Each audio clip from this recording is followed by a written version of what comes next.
Welcome to Fan4Racing Radio. I'm Fan4Racing Sharon, and we have Jay and Chris with us here tonight so we can discuss our Weepers predictions and moves on Hot Topic Sound Off episode number 2533.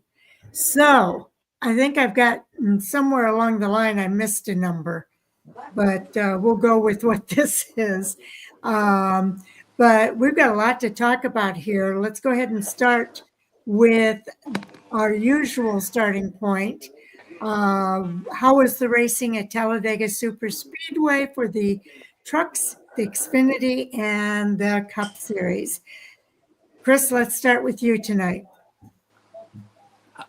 Man, I'd race her every weekend. Yes, you were there this weekend. That's right. I feel like Talladega should have 36 races a season. Everybody just make it one big party. I don't know if you've ever heard about like Fish and these other jam bands and the groupies that follow them from city to city. Well, we wouldn't have to go nowhere. We would just all go to Talladega every weekend. Did you have good weather? It seemed like it was pretty good weather. I don't know. I feel sorry for some of the guys in the campgrounds in tents and stuff. Pretty serious storm come through about 3 o'clock Sunday morning. And sorry, I got my phone plugged in. It's going to create a little problem there. But so other than that, the weather was beautiful. As a matter of fact, with the rain that come in, it brought a cooler weather. It was 14-mile-an-hour winds with probably gusts about 20 miles an hour. So we watched a lot of hats falling from the top from up there in the nosebleeds, and a lot of expected to see a lot of trash on the grills of the cars because there was so much stuff floating through the air because of the wind gusts. But it was beautiful. 73 degrees. We were only in the sun for probably the first 100 laps, maybe not 100 laps, I guess 100 miles of the race. And then for the rest of the evening, we had a slight shade and had to put a jacket on for the first time. So I don't know about you.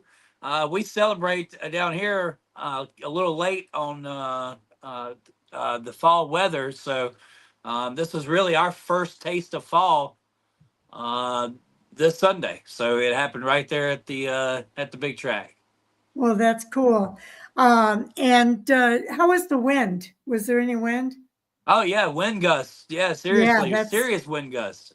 And a 13 to 14 mile an hour wind throughout the race. So it made for things. Thank goodness we were down near the catch fence versus those that pay for the extra money to be up there in the nosebleeds. Definitely. It's kind of weird. Racing is the exact opposite of stick and ball sports in that manner, right? I'm sure we're going to get into stick and ball and racing and how they're comparable with, if you want to talk about the playoffs and stuff. But, in racing in a 2.5 mile racetrack, you want to be up at the very top. You want to be, up there because that gives you more of a view of the racetrack. The two most expensive places are, of course, the bleachers up at the top and right there at the start finish line. So, it's a little bit different than other sports, I guess, when you compare it to that. You want to be on the first base side or something like that, in baseball. But, I guess the wind, we battled that, but it was okay. Like I said, most of us were ready for a little taste of fall weather, but we brought our jackets. We were smart. We knew Talladega creates 4 seasons while you're there. You have your hottest whatever. You have your springtime conditions, then you have your fall and winter by the evening. So it's always something. 27 times, may I add, 27 times have I been to Talladega Superspeedway. Oh my goodness. And I'm looking forward to my 28th time coming up in April, Lord willing, and the creek don't rise. Okay, now tell us about the racing. Did you see all 3 races? Unfortunately, no. So Friday, we were we did not leave until later in the weekend. So Friday we were supposed to come home and watch it on. Actually, the truth be told, we thought that the race was supposed to be Saturday morning, right? Because that's what NASCAR's always done. They've raced the truck race Saturday morning. In the evening time, it's the Xfinity race, and then on Sunday it's the Cup race. Well, now they decided to race it at 3:00 in the afternoon on Friday. Yep. And so I scurried home as quickly as I could after work to try to catch it on DVR. And for some reason, Judge Judy was recorded and not the race. So a little bit of a failure, I think, at our network station on putting the race on. But here's something that even makes me go, My father lives in Bay Springs, and his NBC decided to play Saints football instead of the race. And he lives about 60 miles west of us. Well, so I'm not sure if there was some maybe blackout going on or something to that effect. I did record it at my house through NBC, but maybe they had a contract due with playing the Saints game and it overrode the Cup race. But that's something that sits back and makes me scratch my head because it's terrible if there's certain areas where they're cutting out one sports for another. It just seems, like that would actually hurt NASCAR even more. But outside of that, I want to stay on topic here, I guess. So, you got anything else? Saturday's race was amazing. That was an awesome deal, right? How was the race? That was a good deal. That was exciting. Of course, it had wrecks. It had all kinds of pushing and shoving. And I think, once again, we could walk away saying that Saturday's race was probably close to the best race of the weekend. I don't know, y'all. That Sunday race was amazing. Like April was kind of boring, but we had a parade for like 10 laps of them 4 wide, and I thought that was pretty cool. But the racing Sunday was it was so awesome. You had 77 lead changes. And I'll tell you something else. We've got to work on better branding. There were cars and mishaps, and my mind gets a little cuckoo sometimes. I follow a lot of racing. I get messed up sometimes. But I couldn't tell what some of these cars were. I couldn't tell who they were from where I was sitting. And I'm at the racetrack. It's because their designs are so off the wall and crazy. And one week a car's one color, the next week it's a different color completely. So if you're not following what that car, and when you're at Talladega, it's kind of hard to follow all the media stuff leading up to it because you're just so consumed with everything anyway. So like Chris Buescher got wrecked, and I thought that was somebody completely different. It was several other incidents where it was hard to pick out the cars because they just they've gone so wacky with paint schemes and stuff. So I think that you see that old picture of the 90s NASCAR and everybody wants to go back to that point system, but I say keep the point system. Let's go back to a certain branding for these race cars so that when you are looking across the speedway, you can actually tell who's your driver. I think that's a big concern. That was just me being there. That's the only thing that I have to say as pertaining to what I felt and what I was consumed by at the racetrack. Okay. Jay, your thoughts about the racing? Just about the racing? I don't get to have thoughts about Chris? Come on now. No, that's why you're not in charge, Chris. Again, I am, my opinion on super speedway racing. I certainly don't want to do it 36 weeks out of the year. And I'm good with 2 at each. I guess I still would like to see all tracks go to 1 race each, but for what it was everything you could ask for from a super speedway Talladega race, for sure. When I look at Friday night, I thought it was a great ending of Gio Rosario getting his first win. So that's a good story coming out of it, with beating his teammate Corey Heim. And I will say this on that one, I felt like there wasn't the collusion, if you will, or manipulation, because Heim pushed him until he wanted to take a shot, so it was just between the two of them. And I think that was the move. It came up a little short, but you saw him pull out and make the run. in the last 100 yards or so, which is where you got to make that pass, because otherwise you open yourself up to getting past, being that the start finish line is down into that tri-oval on the other side. So, but that was a good race. When I looked at it of calamity, I think the Xfinity series had more calamity and top drivers not in the finish than we saw in either series. A lot of times the truck series gets labeled as the wild series and young drivers or unskilled drivers, whereas I thought we saw more of that in the Xfinity series.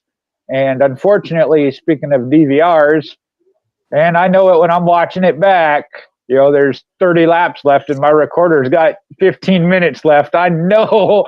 So I didn't get to see the restart. The last I saw was the crash with Eric Almirola. I had to look up the results online and find out what happened on the overtime. There, Austin Hill, no surprise. He does what he does. Yeah. So, and again, I don't view it as a bad thing. It's one of those, you see history in the making. He obviously has his skill set on the super speedways.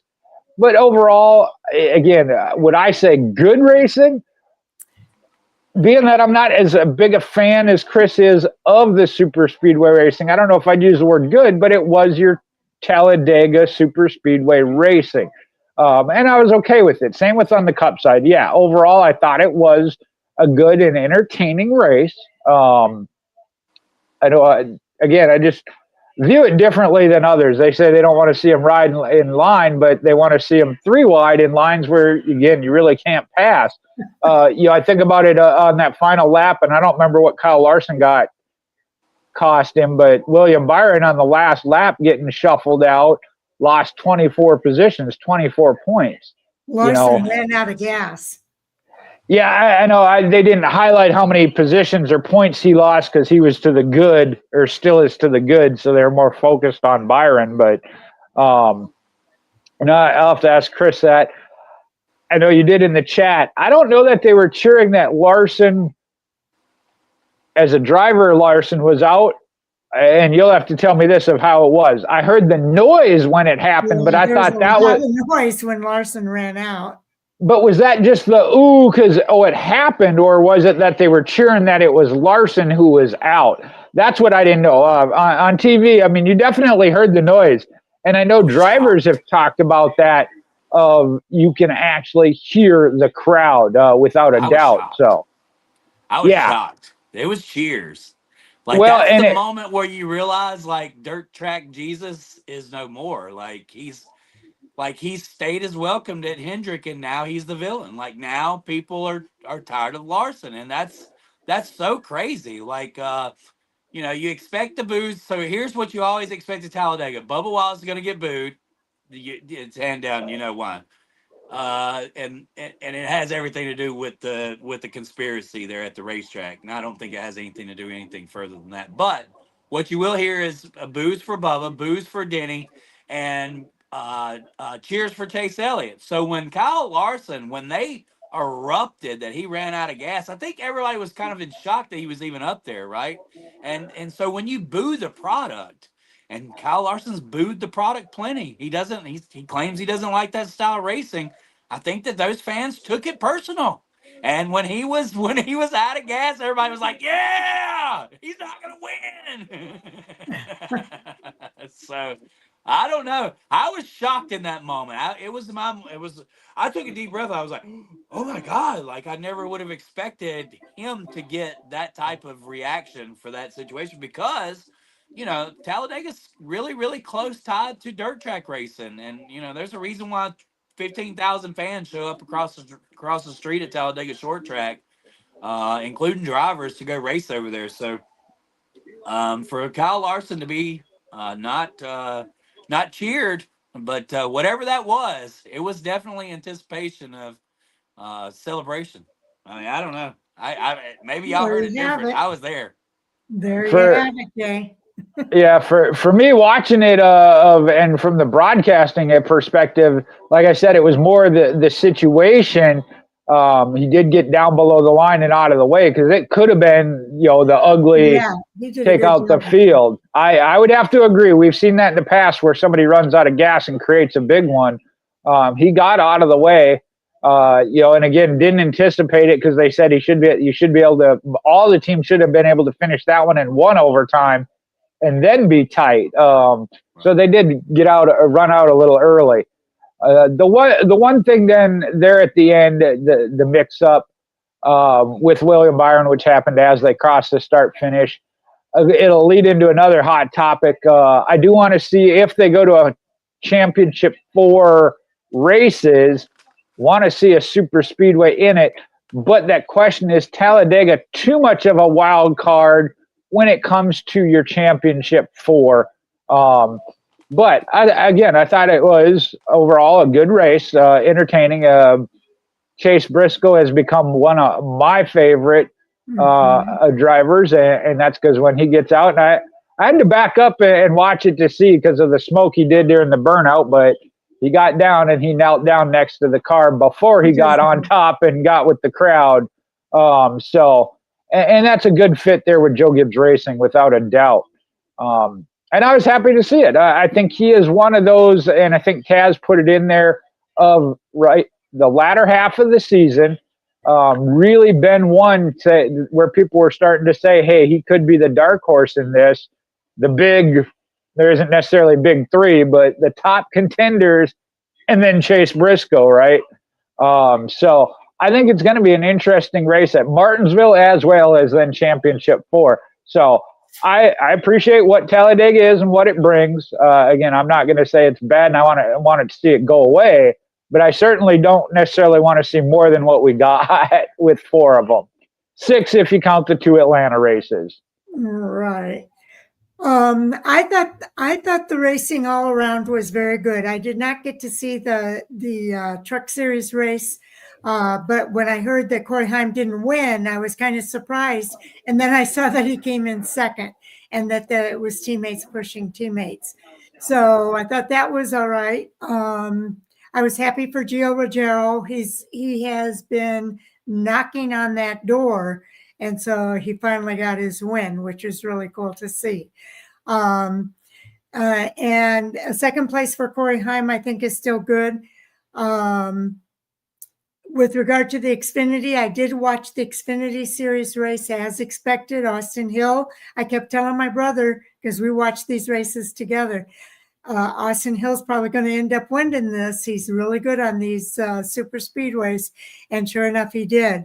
But I think that there were some things going on.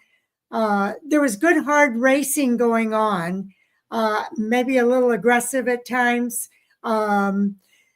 I will say that the Xfinity Series drivers are getting better, but I think handling the super speedway is something that, they got good experience this week. I'll put it that way. They got some good experience this week, and hopefully it'll help them continue to improve on the super speedways. It was no surprise that Austin Hill won that race. With the Cup Series race, man, at the end of that race, I was tensed up. My stomach was turning. I was like on pins and needles, wondering how this was going to end up finishing. And then when the overtime happened and the Penske cars had to come in for gas, I was like, man, it's over for those guys. Then you were wondering what else was going to happen. Kyle Larson ran out. I mean, there were so many things that happened at the end of that race that affected playoff drivers, that it really brought some drama to the finish of that race. And I thought that was really good. I didn't like seeing necessarily the things happening, but to some of the drivers. But I will say it made it very exciting. I thought it was going to be the Penske cars' race to lose, and they did. That overtime really killed it for them. And at first, I was wondering what really happened with Cody Ware, that he spun like that, but it turned out to be an engine failure. So that was straight up legit. It wasn't any hanky-panky going on there. So the teams did seem like they were working together. The manufacturers did seem like they were working together quite a bit. I saw a few exceptions to that, but they were definitely working together. They were pitting together. And again, I just thought the racing was overall good without getting into any of our hot topics. So the hanky-panky on the Cody Ware incident, I don't know if he made a misshift. I don't know why he would be shifting at Talladega, but when he passed us, and it was at the exact moment that he passed us, the car just went into like a low gear and started backfiring. And I was like, whoa, what in the world? And then he goes down and he spins it out. So I don't know. I mean, I'm a Ford lover. I love Ford. I drive a Camry, no doubt. I drive a Toyota Camry. It's the greatest car ever built. But when it comes to racing, I lean more toward the blue oval. But I thought that was highly suspectable, especially there was really no reason for him to spin out at all. He blew a motor, but I guess I immediately went there and then backed off. Now you're making me go back again. Yeah, I swear, man, when he passed us, it was just like all of a sudden. And I guess, I mean, typically when you hear one blow up, you hear it go boom, and then it's like it's a dead engine, like boom, and then all of a sudden you hear, phew, that's them passing by you, sounding like a hybrid. In this incident, it was a lot of backfire, a lot of boom, boom, boom, boom, boom, boom, boom, boom, boom, boom, boom, and I was like, whoa, what is that? Like he shifted down or something and created a. But then he gets over there in the turn, he goes down, and he turns around and then stalls the car or something. Yeah, I was highly suspectable of that too, especially when you knew that the Ford still had to make the pit stop right there. So I think that was something that they did get kind of messed up with the Shane Van Gisbergen caution. So that I don't know. Yeah, Sharon. You've become quite the black helicopter fan this year. I think one thing that I've done is I've influenced her to question it all. I did it first, but I backed off of it. You're the one who's trying to pull me back down that road. But I thought the same thing. Okay.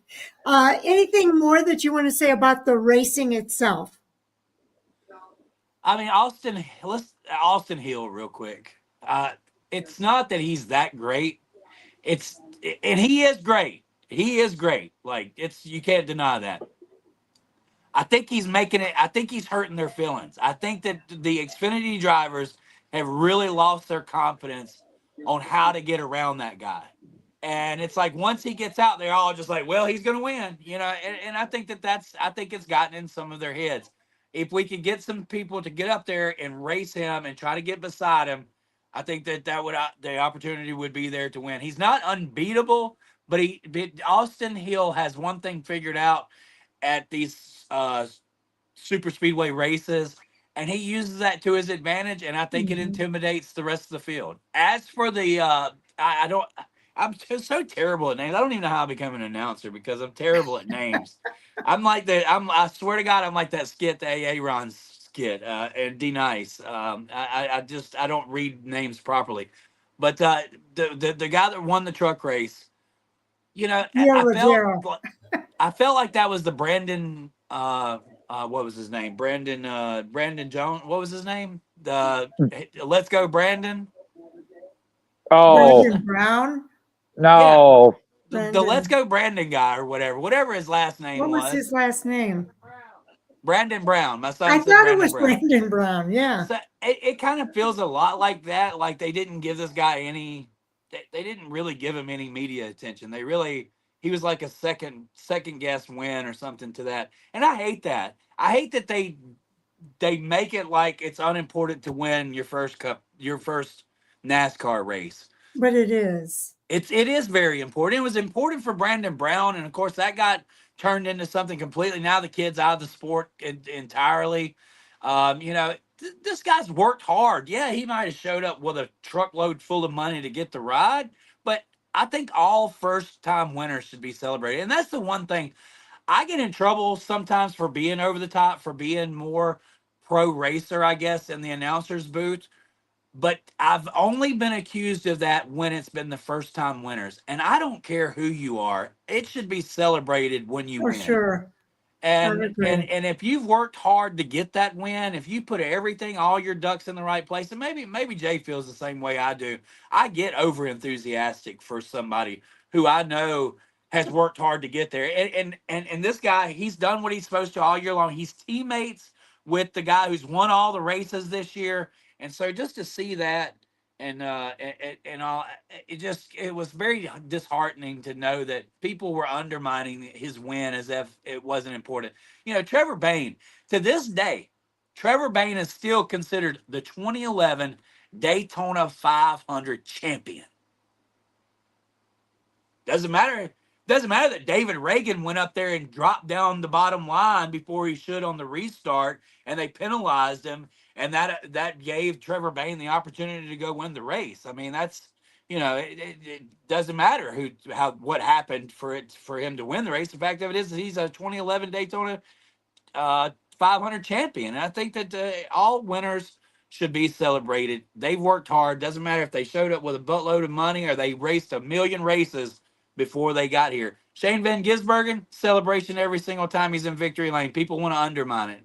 Yeah, a win is a win, guys. Jay, you want to follow up? Well, when it comes to that, maybe it didn't, but that's also what the part of the year we're in. As I see it, and I'm not saying I agree with it, but first off, you look at, and we know it, on a super speedway, they say if you're in the race, you can win it. You have that one-off underdog win. So when a driver like Gio Ruggiero, who hasn't been winning left and right, wins a race, they're like, oh, it's because it's a super speedway. Oh, it's because everybody else wrecked out or whatever. The second is, in this stage of the season, it doesn't matter who you are. If you're not in the playoffs, the focus shifts to the playoff drivers. You're right. Corey Heim got more attention having finished second and could have had race number 11 on the year or whatever. So, yeah, that does get overshadowed a little bit, unfortunately. But that's nothing against Gio because, like I said, that happens no matter what. For Austin Hill, the only thing that carried Austin Hill when it comes to the Xfinity Series is, although he's out of the playoffs in the season he's had, 5 wins in a row, his overall skill set at Talladega. And there is, I'm trying to think what I was listening to this weekend where it talked about that. We know there are certain drivers that do really well when it comes to speedway racing. There is some talent and skills, and it's not all just luck because the same guys are at the front all the time, or they're not. If you talk about the case of Kyle Larson, he's trying to learn that. But you look at Brad Keselowski, and when you were talking about that of Austin Hill, of everybody knows he can win it, he's probably going to win it. I think of Dale Jr., the Pied Piper when it comes to that. Just as we talked about SVG when it comes to road courses. So, yeah, they know that that's one of the top guys. One of the good things you can do is get in line behind them and try and follow them and learn some things and observe and watch. Yeah, there is some luck, but again, if it were just about luck, it wouldn't be the same handful of drivers that are at least at the front in all of these races. One of the biggest things I know they said, and this goes to AJ Allmendinger in the situation he had, if you're not liking it with it, going in with that mindset of expecting the worst and whatnot, kind of self-creates it, if you will, from a certain aspect.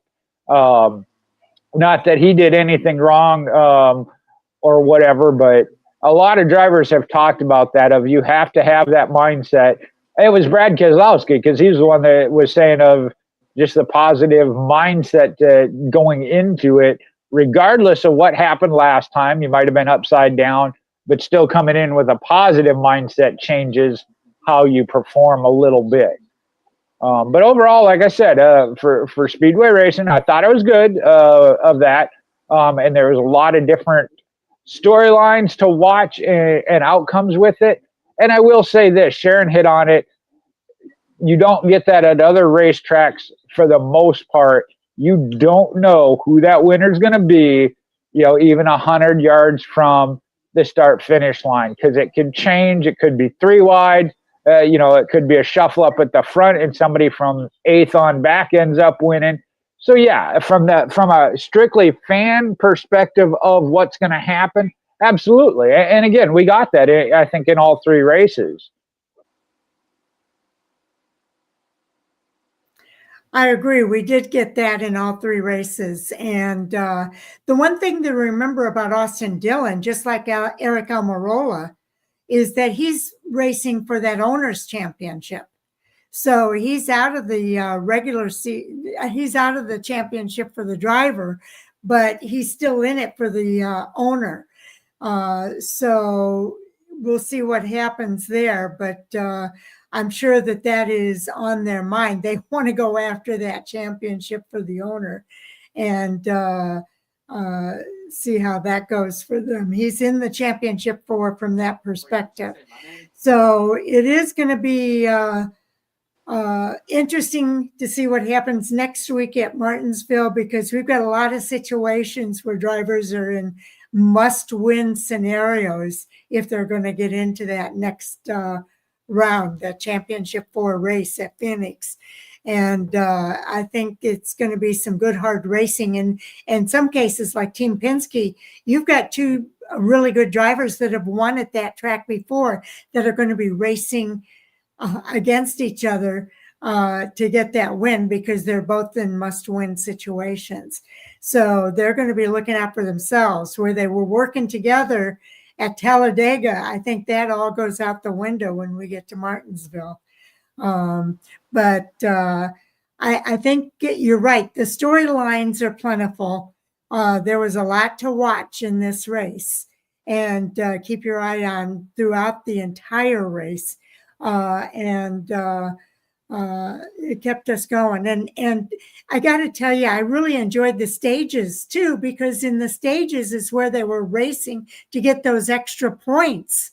And there was some really good hard racing going on during those stage closes as well.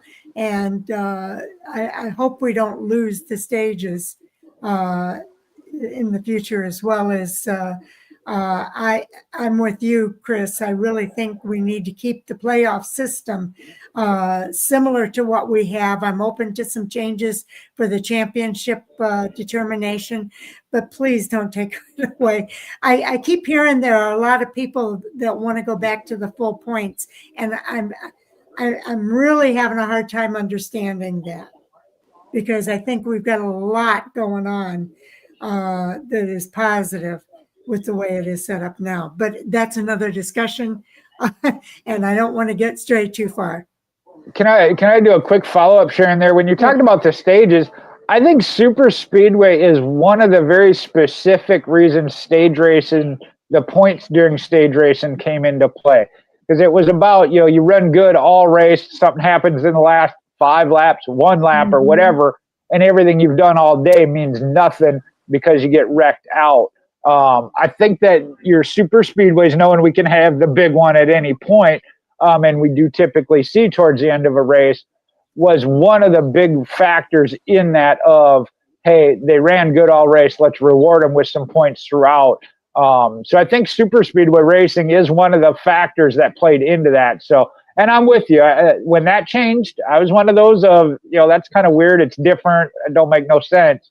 Once you see it and understand it, the value of it, I think, is extremely high. Chris, dirt track racing, they have different things where you get the points for qualifying, your heat races, passing points or whatever, for that same reason. So it's not all just about the one race and the finish, because something like that can happen and take it away from you. When you've had a good day, you just don't have anything to show for it. And let me just add, I was really happy to see SVG racing up in the top 10 for a good part of that race. And He was like second and third until the yeah, pit road he was incident. up there. Yeah, he was up there contending. And then raced his way back to 11th. And he was talking about how he's visiting some of these tracks for the second time now, and we're seeing what a student he has been of the oval racing. And I think next year we're going to see him compete on the ovals. Maybe not every oval, but I think we are going to see him competing on more ovals with what I saw at Talladega this weekend from SVG. So I was excited about that too. I've got two things I want to add as well, and it's really it's consolidated into one kind of issue that we seem to have from Talladega and Daytona. Upset drivers with manufacturing players. Yes. Penske was upset at Keselowski, said Keselowski didn't commit to pushing Logano and Blaney, and Bubba Wallace's post-race interview was kind of disappointing. Like he had a really good run, he had a good finish, he didn't junk up the race car, but he was entirely upset at Ty Gibbs for not staying with him and pushing him to victory when, you know, Ty understood the assignment. Mm-hmm. Like his granddaddy's name's on the side of that building. And he went with Chase Briscoe only won that race because of Ty Gibbs. I think a lot of that is heat of the moment. They're just caught up in the moment and not really looking at the bigger picture at that point. But go ahead. Well, Joey Logano had a terrible interview as well, where he was like, "Why was Keselowski saving gas or whatever?" And I mean, you saw what happened with Larson, so he ran out of gas. There was a possibility, I guess, that Keselowski could have been, burping the throttle every now and then and not getting up close. But as it was said, I think in Hamlin's podcast, you have to start looking at what was behind Keselowski, and in Bubba's situation, we know that he has issues with letdowns, and he takes letdowns pretty hard. But I just thought it was really harsh. I mean, it's kind of a duh factor that Gibbs was going to push a teammate, an in-house teammate, versus him to victory. It meant more Chase Briscoe's racing for a championship. At least Ty Gibbs understood that side of it. Now, whether or not there was manipulation, and Gibbs was told to go down to the 19, I didn't hear that or anything like that. I think it was just Ty saying, "Look, my granddaddy's name's on the side of that building. I have an opportunity to push Chase. That's what I'm going to do." So he jumped behind Chase and pushed him to victory. I agree. All right. Let's talk about the weepers that were on pit road, because very interesting that you're bringing this topic up, because we were sitting directly at pit road entrance.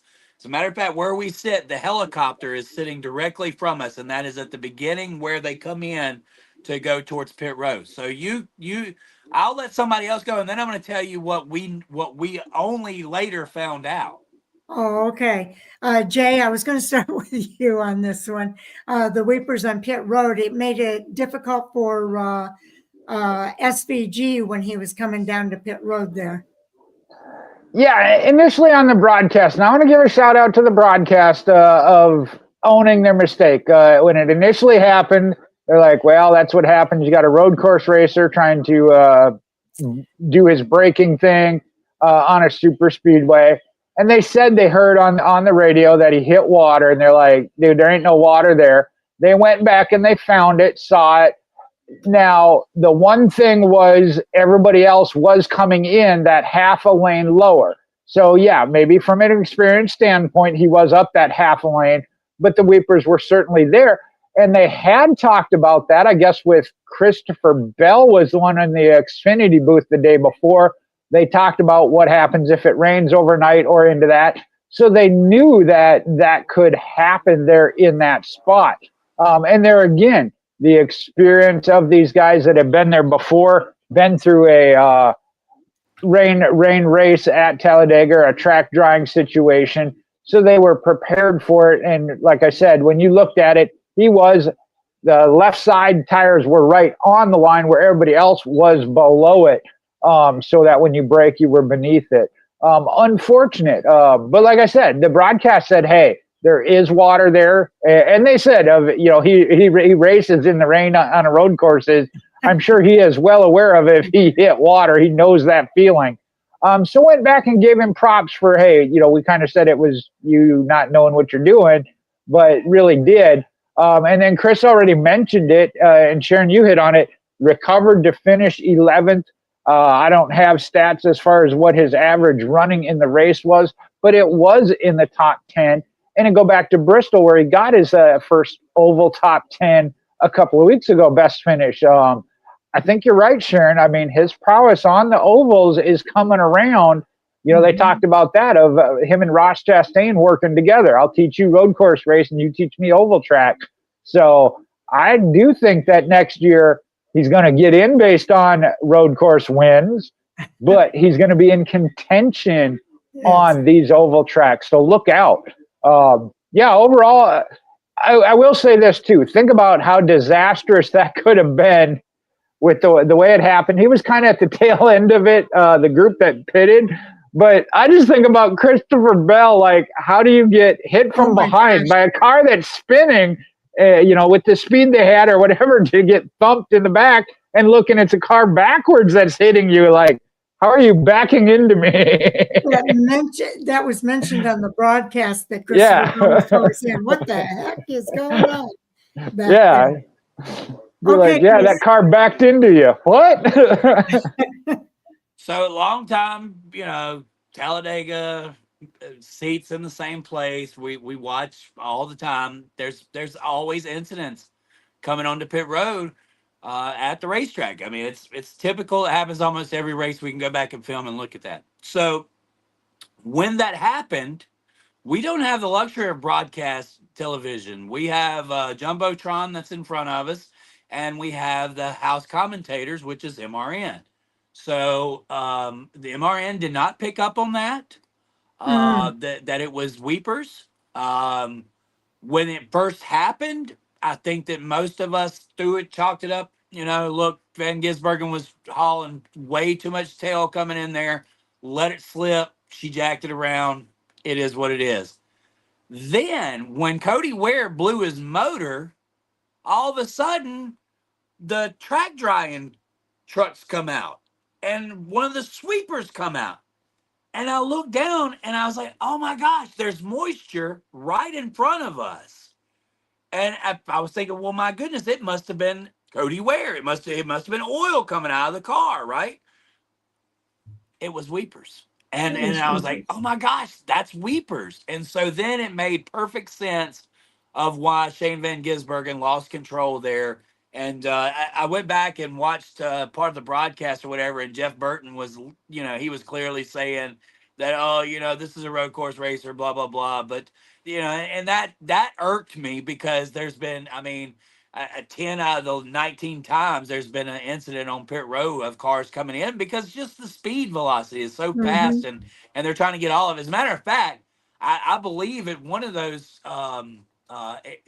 moments, I think during one of the cautions, I swear the whole field was speeding going down pit road. They gassed up to go down pit road. I never heard that in my life. I was like, did you guys hear that? Like the cars gassed up to go down pit road. I guess everybody's going to get a speeding penalty, but there was quite a few speeding penalties in the first set of green flag pit stops. I believe Kyle Busch was one of them, and some others. I do want to say something about Shane Van Gisbergen. He posted something last week after his top 10 finish at Las Vegas, and we have seen a different Shane Van Gisbergen in the second half of the season, and this is scary what he had to say. So somebody had posted, puts a smile on my face watching SVG rip the fence better than most today. Safe to say he's got this whole going in circles thing figured out. And this is what Shane Van Gisbergen replied to in that comment. Still one of the craziest parts of over racing to me. Send it at 310 kilometers per hour, 190 miles an hour.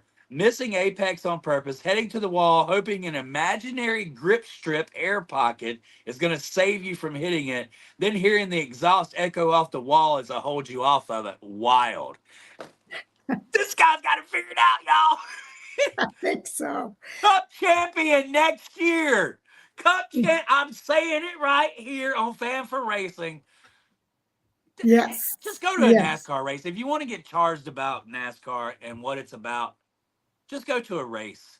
Just go, because look, I was so dull the last few weeks, it was just getting old, and it was just, didn't even really want to watch it on TV. Then I go to a race and it's like the enthusiasm is just sparked right back in me.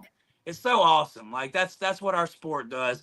Sometimes we just need a recharge, and the best way to recharge is going to the racetrack for yourself. That's true. But Shane Van Gisbergen, like, this guy's got it figured out. Wow. Well, and think about it. Shane Van Gisbergen, he slows down to go faster on the road courses. Right. And so if he can do that on the racetracks as effectively as he does on the road courses, it's proven. You can literally take the tires, just like what Harry Hyde did in Days of Thunder, and show you how other racers' tires look. And then you look at the brand spanking new tires from Shane Van Gisbergen, who won by 17, 25, 45 seconds, no doubt, whatever he's whooping their tail with.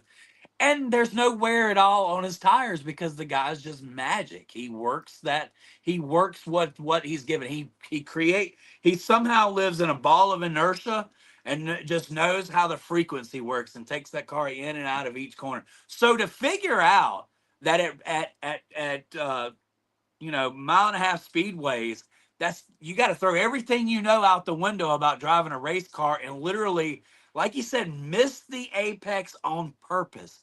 There's guys right now on that iRacing, and all they do is follow that green line around the racetrack. You'll never be a winner following that green line. You've got to go out. That's the beautiful. You can do that in Formula One and be the champion. But in stock car racing, you've got to go find the line that works the best for you. And Shane Van Gisbergen can keep that thing glued to the top up there where Granny keeps the good stuff. Boy, them racers, they gonna catch fits for him next year. Okay. Getting back to the Weepers. I do think that I wish they would have caught that a little bit sooner, because when you saw Shane Van Gisbergen's car go into the infield, you could see that there had been a lot of rain there because those tires were sunk into the grass. Right. And I'm like, why didn't they? Is it once they do the jet dryer across those, they still get weepers out of there? Yeah. So the ground soaked it up. We had not had any significant rain since August. Oh, okay. Had that happened the day before, he would have just mowed the grass and went right back up to the racetrack. But just that inch and a half of rain that come down so quickly early Sunday morning, about 3 or 4 o'clock, it just sat there. And by the time we got to this racetrack and all, there weren't any jet dryers out or anything like that. They had the racetrack good to go about 7:30, 8 o'clock. The skies started to break, the sun come out, cooked the clouds, and everything was good. What about so that's what I was saying about, we typically have seen the weepers before, like up in the turns, up in the corners. Yeah. But this time it was right there along the line where the double strip is. And so you literally didn't see it the entire time. You didn't notice it until once that happened, I guess, with Shane Van Gisbergen, and he claimed it was water that he slipped on. NASCAR looked at it and was like, oh my gosh, it is water on the racetrack. And they went around to fix it. Typically the weepers are more up into the corners, and that's what you would see, during the first part of the race. But this, like I said, this was a situation, the ground capulates the water up to the top, and the heat draws it up to the top. And so that's kind of where these weepers come in. That explains it for me then. Go ahead, Jay. I was going to say, Sharon, I don't know if that's what you were looking for. I mean, in a case like that, the jet dryer's blowing it off. That's once it's already up and out onto the track. in order to fix it, all I can think of is you'd have to have a vacuum cleaner and run across where they are to suck the moisture out because it's underneath. Yeah, it's actually the air pushing up. So that's the track heats up, and the air creates the heating of the track, creates those pockets of water to come up and seep out. So I don't know if when the race started, if they were as visible. But now, like I said, Christopher Bell had said that was aware of that spot where they could be created, but it's a matter of when does that water get to the surface and start coming out. Had NASCAR seen it and thought it was going to be an issue, but like I said, everybody's aware of it, and the other drivers, knowing so, were that lane lower.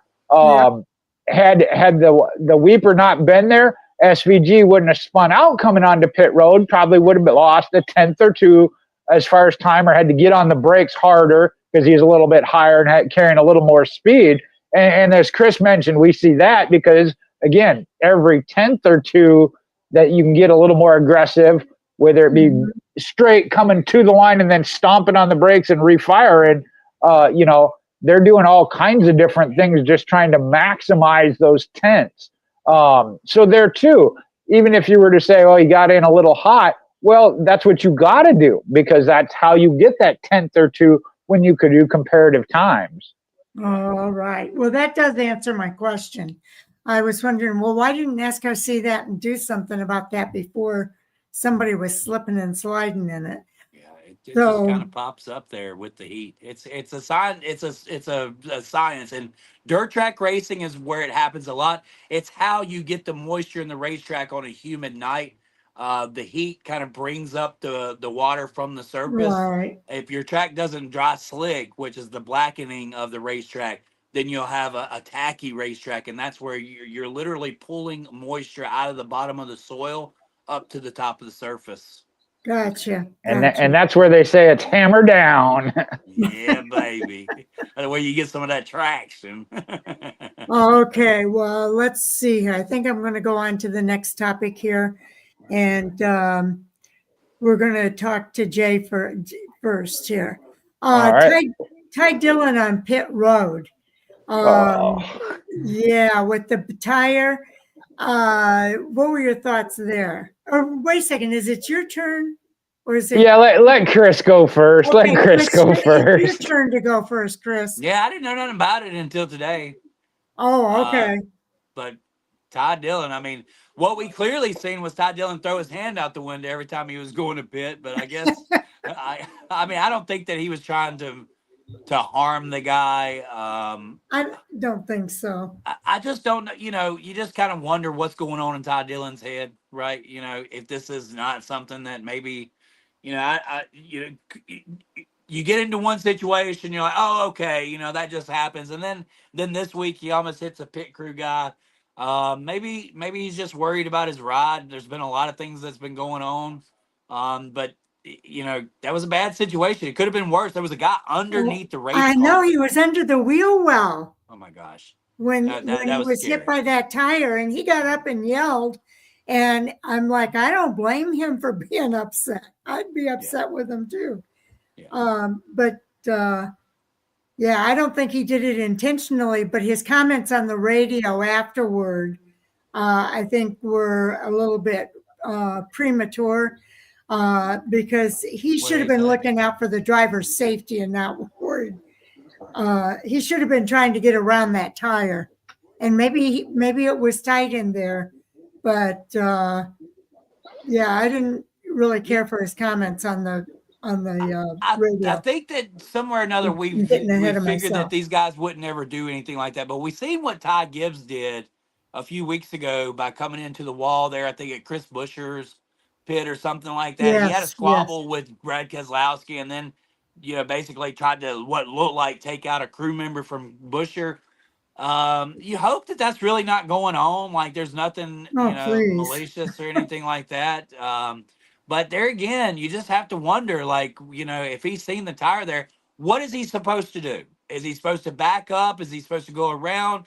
Is he paying attention that there was a guy up underneath the race car there? all those are questionable, and if it was a fifth, I think we'd all be drunk. Okay, Jay.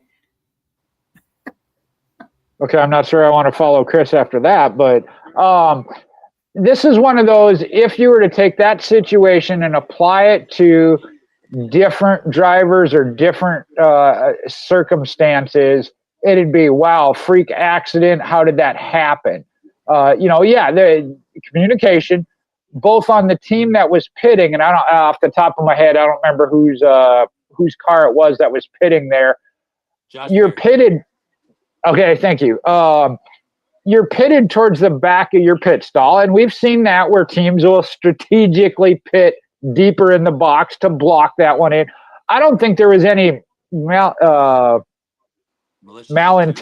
malicious intent on any of it. That team, Josh Berry's team, they got a problem. They got to get under the car. They pull the tire off, set it there. I don't think they set it there to say, hey, I'm going to block the car behind me, whoever it is, yada, yada, yada.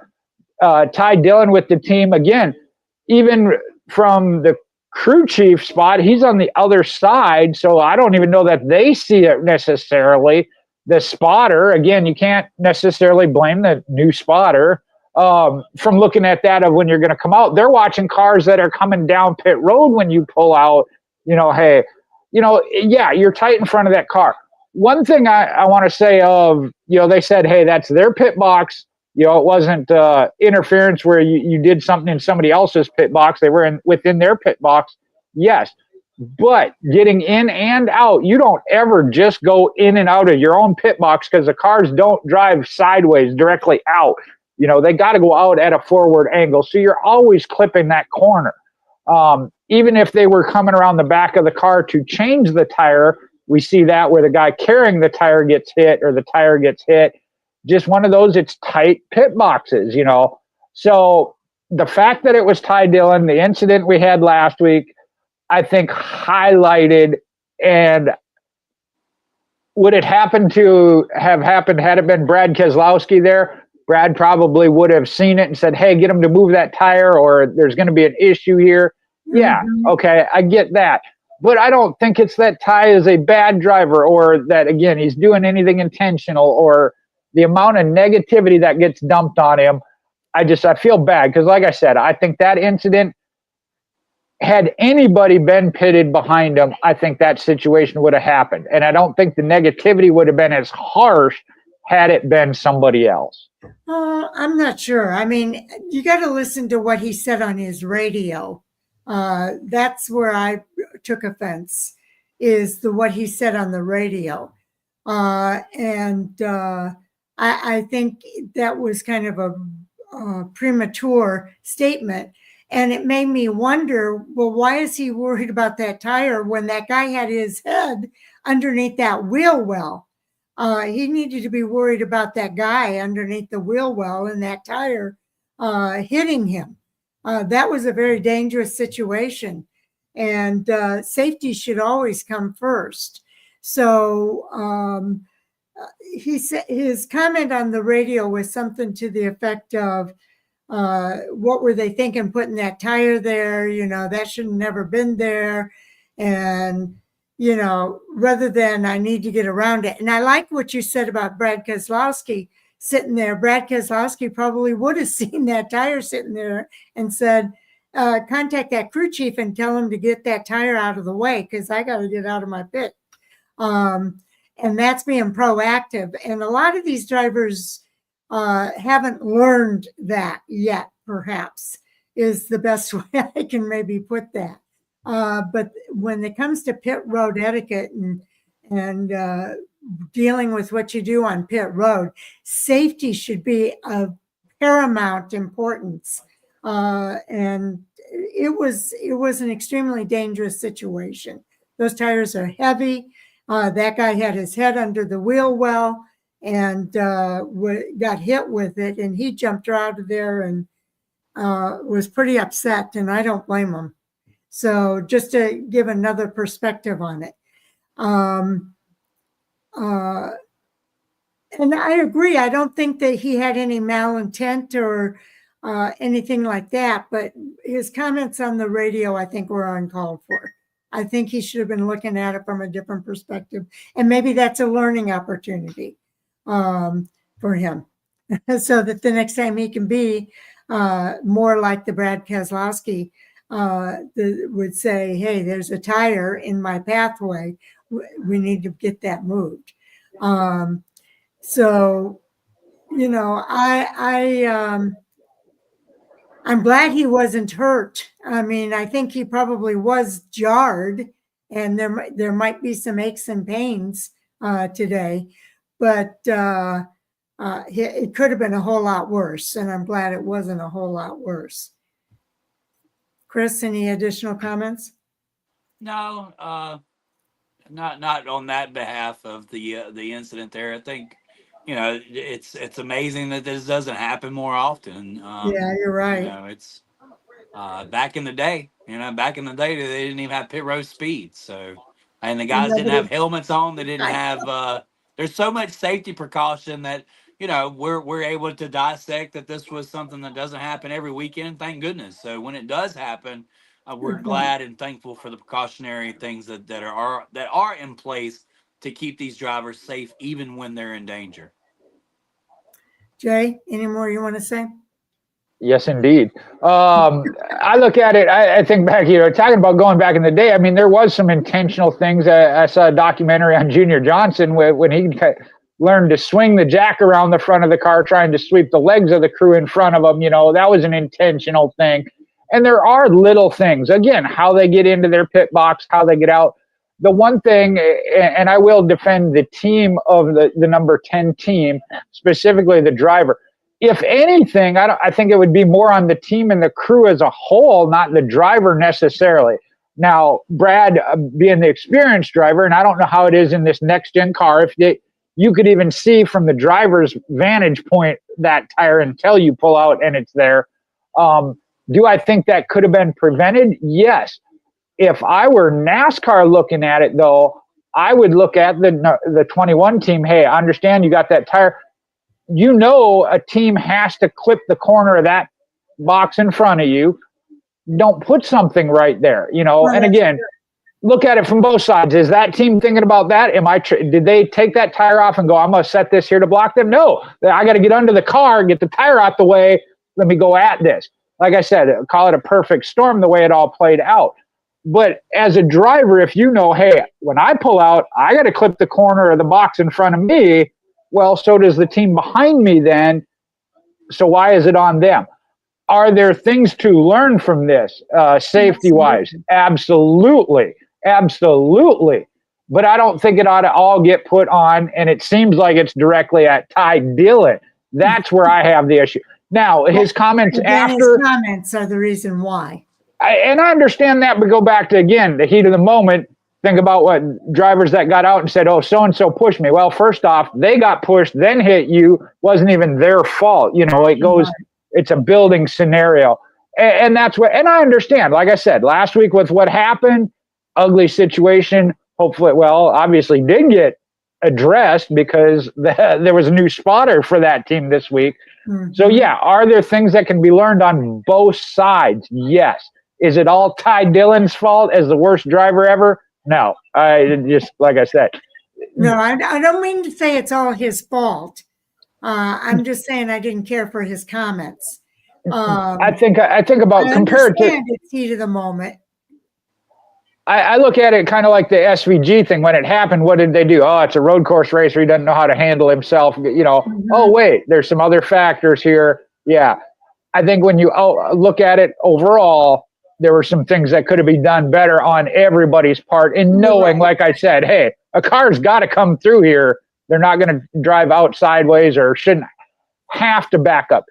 You know, there are times where we see that where guys have to back up in order just to get around the car because they're pitted that far back. Right. Some of that may be intentional again, or whatever reason they came in, it just happens that way. Yes, your more experienced drivers are aware of that and would say, hey, this is going to be tight. I got to get out a different way. You know, does Ty Dillon have that? Maybe not, you know. Honestly, and I've been trying to defend him, but we'll say this. Normally when he pits, he's the only one on pit road because he has to pit because he's a lap down, doesn't have these cars around him. I mean, that's true. He doesn't have as much experience. Not been in that scenario of pitting with 20 other cars all at the same time.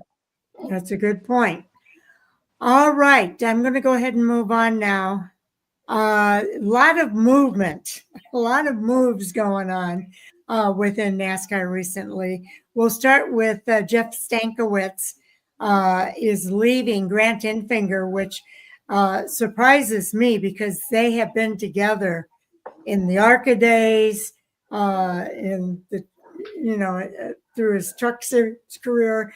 So the fact that they're parting ways is a bit surprising.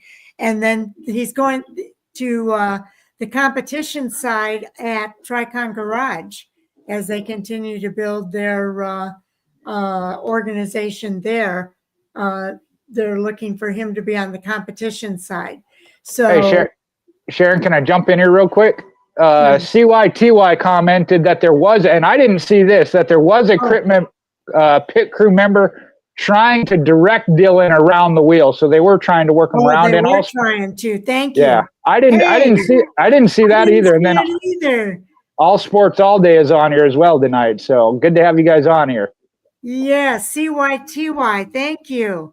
Yeah, I didn't see that. Yeah, I didn't know that. There was a pit crew member trying to direct Dillon around the wheel. That is an outstanding point. Thank you so much. And what's up, All Sports All Day? We missed you. So glad to see you back. So I apologize for not catching that. I was deep into the conversation and totally missed it. So thank you, Jay.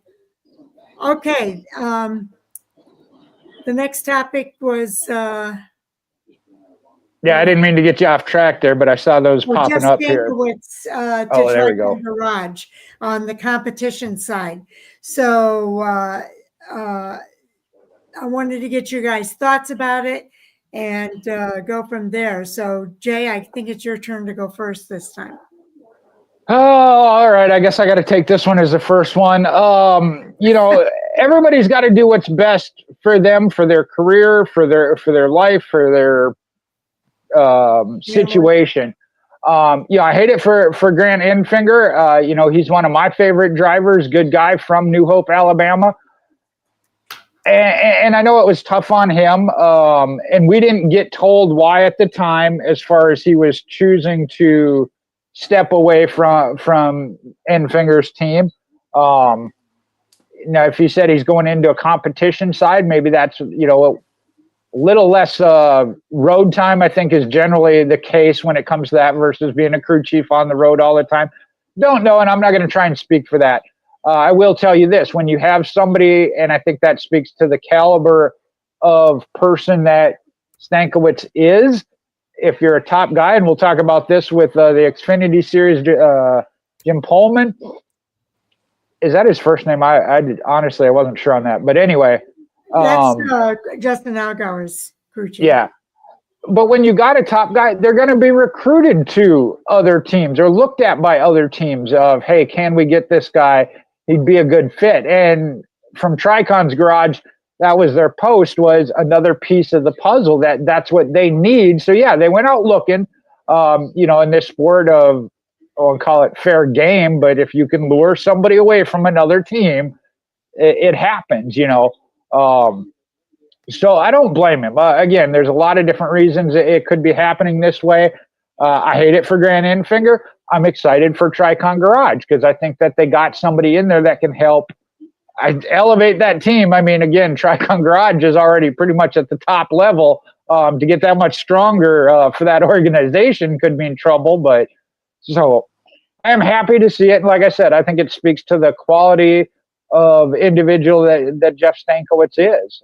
So, like I said, kind of torn because it did come from Grant Enfinger's team, but hopefully then build up some others. Yes, he says, All Sports All Day says, I hope Grant can get it done this week. I've met him. He's such an awesome guy and a fun guy. He is a really good person. And we've had Grant Enfinger on the show back in his ARCA days quite a bit. And so we're real familiar with what a great guy he is, All Sports All Day. Yeah, we're always hoping he can go after that championship. He's kind of below the cut line right now, but thank you for your comment. Chris. Yeah, I'm all for player movement. I love Grant. I think I stated here 10, 12 years ago, I sent him some sponsor money to put my name on a car or something. I think it was like, it showed up like that big on the back of a truck lid. So, look, but I'm always for player movement. I'm always for organizational movement.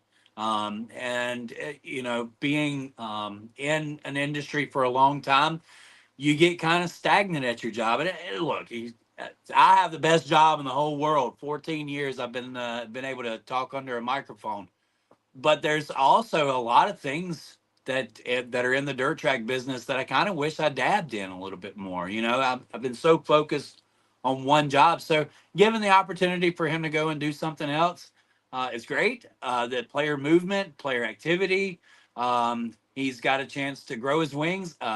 Tricon is, they're the new Thor sport, right? They're the new kid on the block, but they're really putting together power. So, do you look at what Kaulig Racing did, right? And they started from something small. I've heard rumors that Tricon wants to be a cup team one day. You think about how Kaulig Racing started and how they put their resources together, and in 10 years they've become from a secondary Xfinity series team to a full-blown Cup Series team with multiple wins. So I'd like to add that as well. So, it's always good to see guys get opportunities. I'm always for that. Yeah, and I think, Jay, you hit the nail on the head with regard to why he's probably moving. I don't think it's anything to do between Grant Infinger and his crew chief. I think it has more to do with the career opportunity that was available for him and a chance to not be on the road every week or as much as they are. So I'm happy for Jeff Stankiewicz. I think he'll do a good job there at Tricon Garage. As you said, they see him as another piece in the puzzle, another way to kind of fill out their full picture. As they, as Chris said, look at opportunities to become maybe a full-time Cup Series team at some point down the road.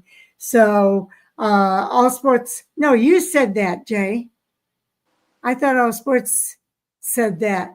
Do you want to cover your comment here? I thought that was, you're on mute. Mute. Yeah, when we had our Mississippi Racing Extravaganza, he was down here as part of the promotion for Roger Dabb Chevrolet, as well as Montgomery Speedway was with teammate Casey Roderick. I got to talk to him as well. But yeah, Grant is one of those, we'll talk to anybody for any amount of time. Like I said, to do an interview with me on Facebook, I was there for Jackson Motor Speedway. We focused on, again, he was more on the Montgomery side. But really just a class act all the way. And we've seen that. And you saw it when he talked about it. He hated it, but Jeff had to do what was best for him.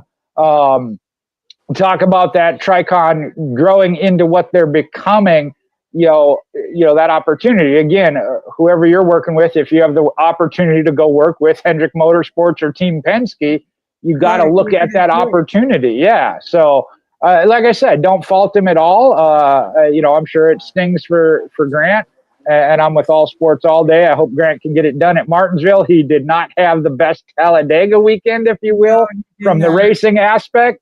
But there's still hope. There's still hope. We'll hold on to hope there, All Sports All Day.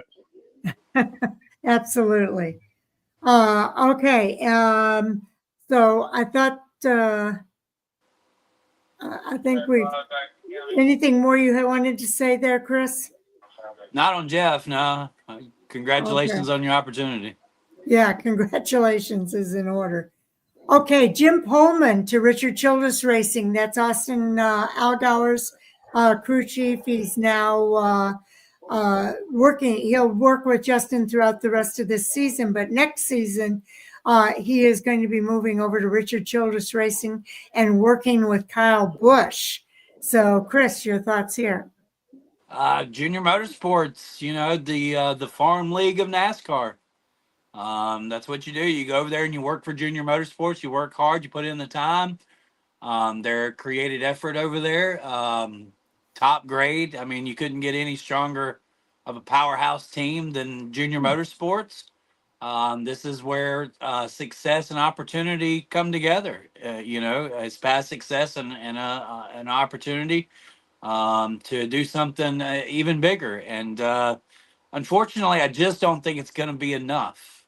I think that there's more than a crew chief issue over at RCR, and I think that though bringing him in is going to be probably a good set for Kyle Busch, does it answer the question of are they capable of winning there? And I think that that's still going to be a major issue coming from a crew chief. Can't change all of that, and we've seen that. Rodney Childress, perfect example. You want to come in, you want to change the culture.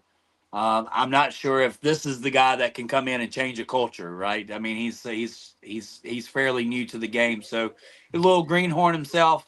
He's going to have to take what Kyle Busch can put out, and that's going to be the real test right there. Yeah, I think that more seasoned, more developed crew chief was probably going to be better for Kyle Busch. But RCR maybe realizing that the signs are already hung up on the wall that Kyle's probably not interested in signing another deal with RCR based off of performance. So they have to do what's best for them, and obviously a veteran crew chief is going to cost a lot of money, where a guy who's just wanting an opportunity will probably take less of a check. I know there's a lot of money that's rolled into RCR since Kyle Busch has been there. I think it's ranked first or second and the most amount of sponsor money, ranging somewhere between 110 and 120 million dollars being pumped into that organization, and they can't get winning race cars. So Austin Dillon, may I add, has 2 wins to Kyle Busch's none in the last 2 years. So that's a stat I would have never believed. Okay. Just not enough. It's a good move for him, but I don't think it's enough for Kyle Busch to be back in victory lane. All Sports All Day says at this point, I just want one more Kyle win. One more. I don't care where, just as long as I'm watching live, I want one more. Jay? Well, he's got another one up there. They're going to have everything hit right at the same time, and Kyle's got to look at his RPMs on pit road for Christmas sake. Yeah, not to say you're right. That some of it is on Kyle. It is one of those and we've talked about this, Kyle adapting to the next gen car. What really throws me is when he first transitioned over to RCR, we saw the 3 wins right out the gate, 9 speeding. All right, he's got the stats, 9 speeding penalties. Certainly had his issues with that this year. Yes. So yeah, he's got some things he's got to clean up, but overall the cars haven't been the best. And Chris mentioned it, Rodney Childress, look at the latter part of Stewart-Haas racing. A crew chief can only do so much. What I want to bring to the table here is if you caught an interview with Austin Dillon, and again, I don't know what role he's playing as far as management now within the team, but he talked about working with Jim Pohlman as he was part of, and I'm drawing a blank on the name of it, Garage 56, when they did that's HMS. But no, it was NASCAR, HMS, as well as Richard Childress. Childress was a big part of that. And Austin Dillon said that's where they got to work with Jim Pohlman. So again, I think recognize the ability. And he was talking about the fit of then coming over into RCR. It maybe not being as tough as what Chris was saying, because they did work together with HMS on a different project with that car, the Garage 56 car, earlier last year, whenever that was. So, but like I said, so Austin Dillon was saying, hey, this wasn't, we just randomly said, okay, that's the top Xfinity guy, we're going to go get him. There was, some things going on that they recognized and had worked together before. So they have high hopes, as do I. And I'm with that, again, have there been some Kyle Busch antics I've not been a fan of? Yes.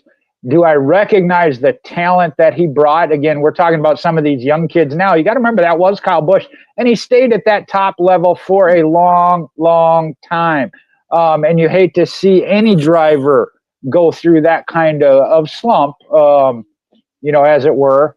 So I was real excited. I know when he left Joe Gibbs Racing to come over to RCR, it's like, wow, that's going to hurt, But they came out and they won those 3 races. I had high hopes, maybe we see the RCR of old. And for whatever reason, the organization didn't fully go in that direction or whatever. And they talk about that when you're changing an organization, it's turning an aircraft carrier. You don't turn an aircraft carrier on a dime, it takes time. And we have seen it because we have seen Austin Dillon run well. And that goes to that age-old question. If you got 2 in the same shop or multiple cars, why is it one can do well and not the other? It's finding that little piece, that little thing, that's not there. So I appreciate the fact that they're trying. They're looking at it. Yeah. All Sports All Day says, great point. What happened after those 3 wins to cause him to fall off a cliff? And that's basically what it does feel like, that he hasn't been able to perform since that first year. The next gen car, I think, does have a lot to do with it. Kyle Busch has said that he is a driver that needs those practice sessions, and they have limited the amount of practice time that they have before races now. They apparently have not been able to create the car that Kyle needs right off of the truck. So that's part of it. That is a big challenge there. Does anyone know the difference between a crew chief and a car chief? Who's actually responsible for the car setup? I think the crew chief is the oversight of it, and the crew chief is the implementer, if you will. Am I right about that? These days, crew chiefs seem more like cheerleaders than they are actual. The car chief is the one that's actually in control of the car, making it happen. Yeah. Plus, you're room full of engineers back at the headquarters. So. Yeah. I think the car chief is the guy who implements everything from the crew chief's direction. So, but when you have a genius mind such as a Chad Knaus or we're seeing now, James Smalls, what he's done, or Cole Pern even.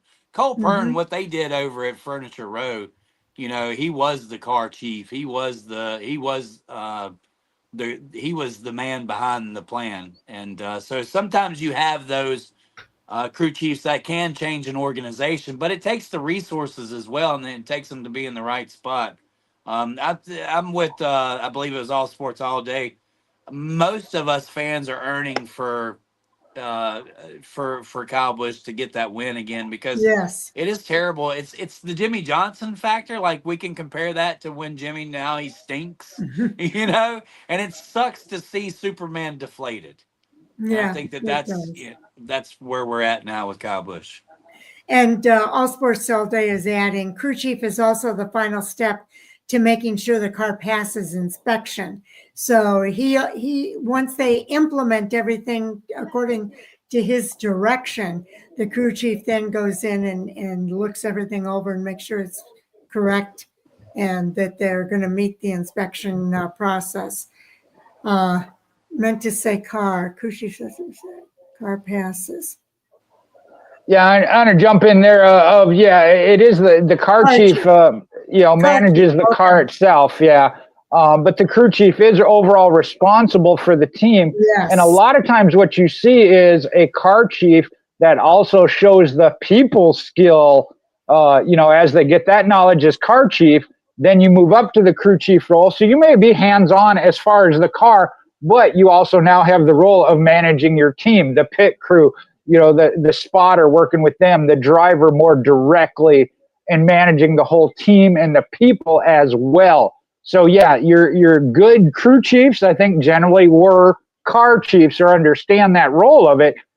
The hands-on to the car may be a little less, but as Sharon pointed out, still, hey, I want you to do this. This is what I want you to do. Go do it. And from that, they learn as a car chief, hey, this guy's been there. He's done it. Follow his lead. And that's what builds your opportunities down the road as well. Yeah, going back to the Kyle Busch thing, I do think that I'm hoping that Jim Pohlman is going to be a good fit there. You brought up some good points that there might be some signs that it might not be the best fit. But I will say this, I think Kyle Busch has kind of mellowed out from where he was when he first came into the sport. He was very brash and made some comments and things that didn't really sit well with a lot of fans. So I think winning, now, like winning the very first Car Tomorrow race and yes, bashing and it, then saying talking the car about how bad sucked it all was. day. Chris is the one reading my mind tonight. That was my first thought. I wanted to be the first to win in this car so I could say how bad it is. I remember was that. It that moment, Yes. or was it busting the guitar as the Ooh, biggest that road crap man, that one was you've ever seen? That too. Yeah. Or hitting Ron Hornaday during a caution. Right. At least we had that guy. If we Yeah. at the time that all this was going on, it was the shenanigans of Kyle Busch. Yep. But now, when it's all pieced out and it's all laid out in front of us, thank God we had a guy like that kept us on our toes throughout the Jimmy Johnson and Jeff Gordon era. He was NASCAR's greatest villain. Well, I do think that Kyle Busch has a family now. He's got a little girl, a little boy. Brexton is getting into racing. And he's looking at it from a whole different perspective than when he came in and he was kind of on his own. So I think it's good. And All Sports Today is saying the Ron Hornaday incident was like the first one I really couldn't defend. Yeah, I agree with you. There was no defense for what he did with Ron Hornaday. And I think his sponsors got really upset too. And he ended up didn't he get suspended? Oh, yeah. He did. And I think that was, I don't remember if that's the one where M&M's got pulled for two races. Yes, M&M's pulled out for a few races. So he says, nonetheless, Kyle made people feel one way or another. You really don't see that anymore. Maybe Carson or Denny, but nowhere near the effect he had on people in the sport. But I will say this for Kyle Busch as well. And I know I went through a time where I really didn't care for Kyle Busch, but I have seen him do some amazing things with fans. Where he's sitting in traffic side by side and notices that that was after a Martinsville race. Yep. Yeah, that was after a Martinsville race, and he rolls down the window and starts talking with them, and they can't believe that that's Kyle Busch, talking through the window to him. So he's done some amazing things with fans too. That I think a lot of fans that do like him, those are the kind of things that have really endeared him to his fans. So I know you commented, Jay, and that's why I call you Mike sometimes. Is it your I know it shows up on Facebook or something with Michael, but that I just want to say, think about it. Look at history. Every driver I think has gone through a stage of this. Go back as far as Darrell Waltrip, in his day as Jaws. Jeff Gordon went through it as you're the winningest driver and come in and kicking everybody's butt, then became a fan favorite. More recently in All Sports All Day, I think named a couple there that are going through it right now. Carson Hocevar, Denny Hamlin. Yeah. But I think of it to be still going through that. Right. You would think he'd be at the point of on the other end, and he's just now growing into the villain role. But Kevin Harvick, Sharon, you mentioned it, as they have the child and get more involved in ownership or racing with their child, that you see that change a little bit. And I think Kyle has certainly gone through that. I'm one that, I kind of like it. We talk about not having the vanilla driver or whatever. I do like that. Thinking about other drivers, Ross Chastain, we went through this season or two of that with Ross Chastain. So there are other drivers, that polarizing figure, and it draws some and it draws some anti-sentiment as well. I think to what Dale Earnhardt said, whether you're cheering or booing, as long as we are hearing you means you're engaged one way or another. If you're here to see me lose, you're here, and that's what we need. So, yeah, some of that is needed. Okay, let's talk. Did we actually? Yeah, I guess we talked a little bit. Did you talk about Jim Pohlman going over to RCR, Chris? Oh, okay. Sorry. Go ahead. Yeah, I think so. Okay. So let's move on to the next one. This came as a bit of a surprise, and now tomorrow they're going to be making an announcement of who's going to fill the seat. But Justin Haley is out at Spire Motorsports tomorrow at 1:00. They are planning to announce the driver that will replace Justin Haley in that number 7 Spire Motorsports machine. And I have some suspicions I know who it is. Chris, or is it Jay? Jay, I think it's your turn this time. I had kind of forgotten that it was a heavy rumor. I know we have talked about this before, but kind of a heavy rumor of Daniel Suarez, but certainly not enough smoke to where I'd say the fire is definitely there. I think it is a good possibility, and I would be a good fit. However, as Chris has mentioned, they're kind of in a box. They might want to wait and see who else becomes available, if they do, based on some off-track activities in the courtroom of Tyler Reddick, Bubba Wallace, Riley Herbst, Corey Heim. There's all kinds of possibilities that could happen where other drivers are available. So I haven't seen anything indicative of a guaranteed who it's going to be. I'm with you, Sharon. I think that Daniel Suarez is the top running candidate. For that, we'll have to wait and see. Like I said, I haven't seen anything definitive that it's. I'm trying to think back. Connor Zilic, that was like everybody knew it, for several weeks to months. It was just waiting for the official announcement. This one, I don't know that we can have it written in stone yet. So there's still that possibility that they pull something out of their hat tomorrow, but we'll have to wait until tomorrow to find out. Chris. Ain't no money like Carlos Slim money. Okay, so I don't know what that means. you're gonna have to you don't know elaborate on that, huh? You don't know Carlos Slim? Can't say that I do. He's the main backer behind Daniel Suarez. Okay. He owns. I didn't know that. Okay. Basically, the Comcast of Mexico. When Daniel Suarez come in, he had Eris as his sponsor. They created the module that you watch. Through your router or through your box. I had an Eris at one time. Yep. Right. So, Carlos Slim has been the money man for Daniel Suarez. He's written most of the checks for him to race, and he's going to write another big check, and that's going to go to Spire Motorsports. But Daniel Suarez is a fan favorite.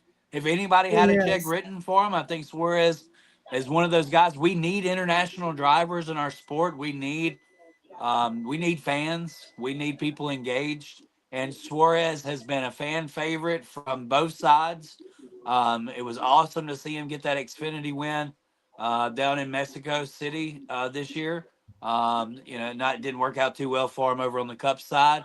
I think a lot of those started speculating that he would go to Junior Motorsports for that. But look, a man's willing to write a $25 million check a year to support his one driver that's in the Cup Series. Go for it, man. And Spire Motorsports better not think twice about cashing that check. Put the guy in the car. You're going to have mi amigos up in the stands screaming for him every weekend.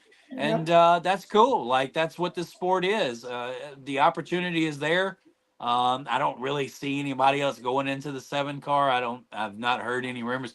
Typically, when you don't hear the rumors, then you pretty much have the right guy. It's when you start hearing, maybe Austin Hill is going to leave, or Zane Smith, those are some of the guys that are still in question of where they're going to be at next year. But it seems to be all signs pointing Daniel Suarez to the 7 car. I don't want to be too shocked tomorrow, but I think we've all pretty much got it figured out. Okay, 2015 All Sports All Day says, I was sitting next to Samantha on the pit box when he won New Hampshire Xfinity Series race. She just saw my 6-year-old shirt and had me hop up. Really nice people. And you know who else was a huge fan of Kyle Busch and Samantha Busch? And I don't know if you remember Jason. Do you remember Jason, Chris? They used to be on our show at the beginning. Yes. And he's gone into PR now. And we've watched Jason from the time he was 15 years old. He became a producer for Dale Jr. Download or Dale Jr.'s radio shows. And now he's over at Trackhouse Racing. And he was right. He started right here on Fan4Racing Radio with us on the radio show. So it's kind of cool to see that progression for him. But he talks about how great the interaction was with Kyle Busch and Samantha Busch and how friendly they are with the fans. And he has a bunch of stories, just like the one that you're talking about, All Sports All Day. So I think that's really cool. And he says, did you all see Samantha speak at the White House? It was about her and Kyle's charity, and it was pretty cool to listen to. Yes, they do have that charity Bundle of Joy, I think it's called. I think so. And, it's for adoption and fertility and helping parents become parents. There you go. And so it is really, really cool that they are doing that. And they were invited to the White House to speak on it. And Samantha is a very good spokesperson and did a very good job with that. So thank you for sharing that. All Sports All Day. With regard to, all of a sudden I forgot where we were now. The 7 car. Oh, the 7 car, Spire Motorsports. Yeah, I'm thinking it's going to be Daniel Suarez. You're right. It's not signed, sealed, and delivered yet, so something else could happen here. But I do have a feeling that it's going to be Daniel Suarez in that number 7 car next year. And I think that would be a good fit in that organization. A driver like Carson Hocevar, I don't know if you'll listen to Daniel Suarez. He doesn't listen to people who try to mentor him, is the problem with Carson Hocevar. He's got an attitude, if I know what I'm doing and just leave me alone kind of thing. It seems like, to me anyway. It'll be interesting to see if Daniel Suarez can have an influence on him. I know Daniel, by the way, was a very heavy duty student of Kyle Busch when he was coming up through the sport. And Kyle Busch, he talks about how Kyle Busch answered a lot of his questions anytime, day or night. He pulled him aside and asked a lot of questions, and Kyle Busch was very good about helping him with any questions that he had. So I think that was really good. All Sports All Day says it's going to be Daniel, but why can't it be Corey Heim? Because Corey Heim has already said that he's going to go to Trackhouse Racing next season. I don't know. 2311. Or 23. No. Oh yeah, is it 2311? Yeah, Corey Heim is under 2311 umbrella. Okay. I thought that's why I said it could be a factor as far as the court deal. Okay. I don't want to see him embarrass these truck guys another year. Yeah, Corey Heim has been pretty much doing that. He's dominated the sport. But Lane Riggs is coming up through that rank and will probably take over that role next year because Lane Riggs has really been coming on strong as well. But I agree. I think it is going to be Daniel Dye. And I do think that, Daniel Dye, what am I saying? Daniel Suarez. And that he's going to be in that number 7 car at Spire Motorsports. And I'm looking forward to the announcement that's going to come out. Unfortunately, it's during the time of day on Wednesdays when I'm extremely busy, and I'm probably going to get it in the form of a message that comes through on my phone. But I'm super excited to get the news when it does happen. So I think it has the potential to be a very good fit for Daniel Suarez. Chris, he's going to be right back, Chris. Yep. To answer that question, all sports all day, it's Toyota. There's your answer. Why not Corey Heim? He is a Toyota signed driver, developmental driver under 2311. There's no full-time spot for him at this point. I think over the weekend, Denny Hamlin actually said his schedule will depend on this court case, and I don't want to get too deep into that. But Daniel Suarez, he needs to be in NASCAR somewhere. Yeah. For a driver, yes, there's money involved, as Chris talked about. I didn't know the name, but I remember Eris. Like I said, I had one of those routers. Just from the aspect of a fan favorite, brings his own fans, if you will. You mentioned the Amigos. Sharon, I've got to see them live several times. The ambassador role that he played with the deal with Mexico, come back and win it, with Junior Motorsports.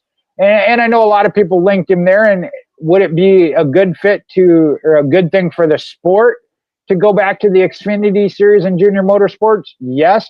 But, or even the Truck Series, I know that was a possibility. Again, everybody wants to be at the Cup level, and I think he's shown he has the talent to. He is one of those, for some reason, just hasn't been in the right situation at the right time under the right circumstances. He was with JGR, replaced Carl Edwards. Should have worked out, didn't. Went over as part of Trackhouse, and Trackhouse was actually built around Daniel Suarez. Can you blame them for the opportunity they have to bring up Connor Zilic? No, you can't. Do I hate it for Daniel Suarez? Yes, I do. Unfortunately, but you can't blame Trackhouse for bringing Connor Zilic up. So where does that leave Daniel Suarez? I think Spire Motorsports is one of those where, as you said, Sharon, a leadership role as a driver. They already got Michael McDowell, and I don't know how that dynamic's playing out. I will say this in defense of Carson Hocevar.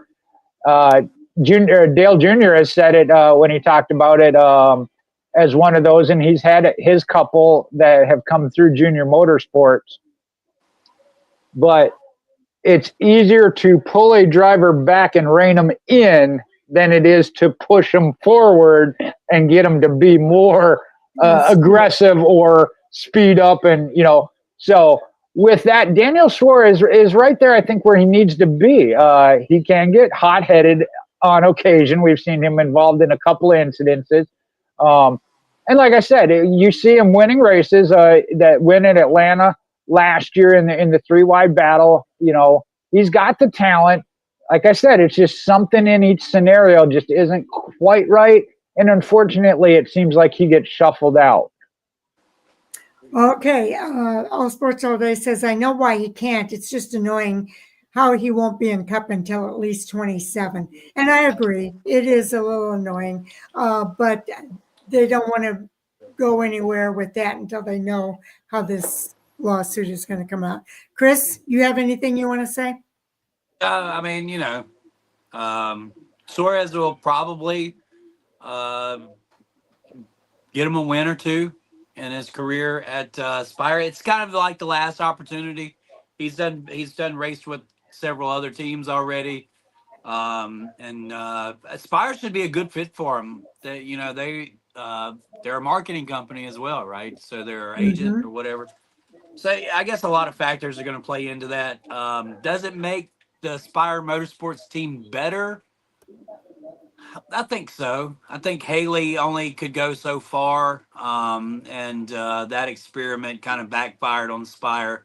I think Suarez is a better all-around race car driver than Justin Haley. So hopefully we'll see better results.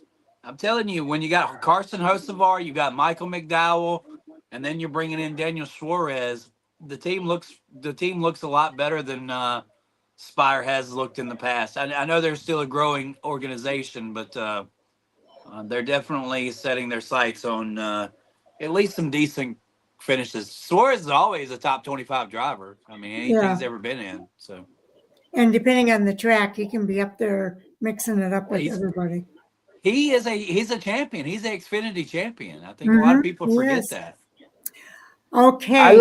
I look at it as kind of like Furniture Row. We saw some career revitalization of drivers going through Furniture Row to include Martin Truex, who then brought him a championship, and they were at the beginning of growing into a multi-car championship team. Again, that one didn't work out for whatever reasons, but I think you got more backing when it comes to Spire Motorsports. So I said this at the beginning. I saw this. I know some didn't see it or believe in it of what they were growing because they felt it was just money being thrown at it. Well, money is what it takes, but you see it. They're putting those pieces together step by step. You saw it this weekend. Michael McDowell got him the front row at Talladega. So that you got the driver, that organization didn't necessarily have that final piece. You got the driver. And I think there's a lot of aspects where Daniel Suarez can come in. You mentioned the coaching of another driver, being a team leader within the organization, as well as ambassador, sponsors, just overall. Like I said, I would have been okay with him going to the Xfinity or trucks because I think it's good for the sport that he's involved, but we want to see him on Sundays. Well, and here's something too. I'm pretty sure it's going to be the Cup Series, that number 7. But there are openings, I think, in the Truck Series as well. So that could be a twist, if you will, tomorrow, if that should happen. But I don't think it will. I think it's going to be the Cup Series. Go ahead.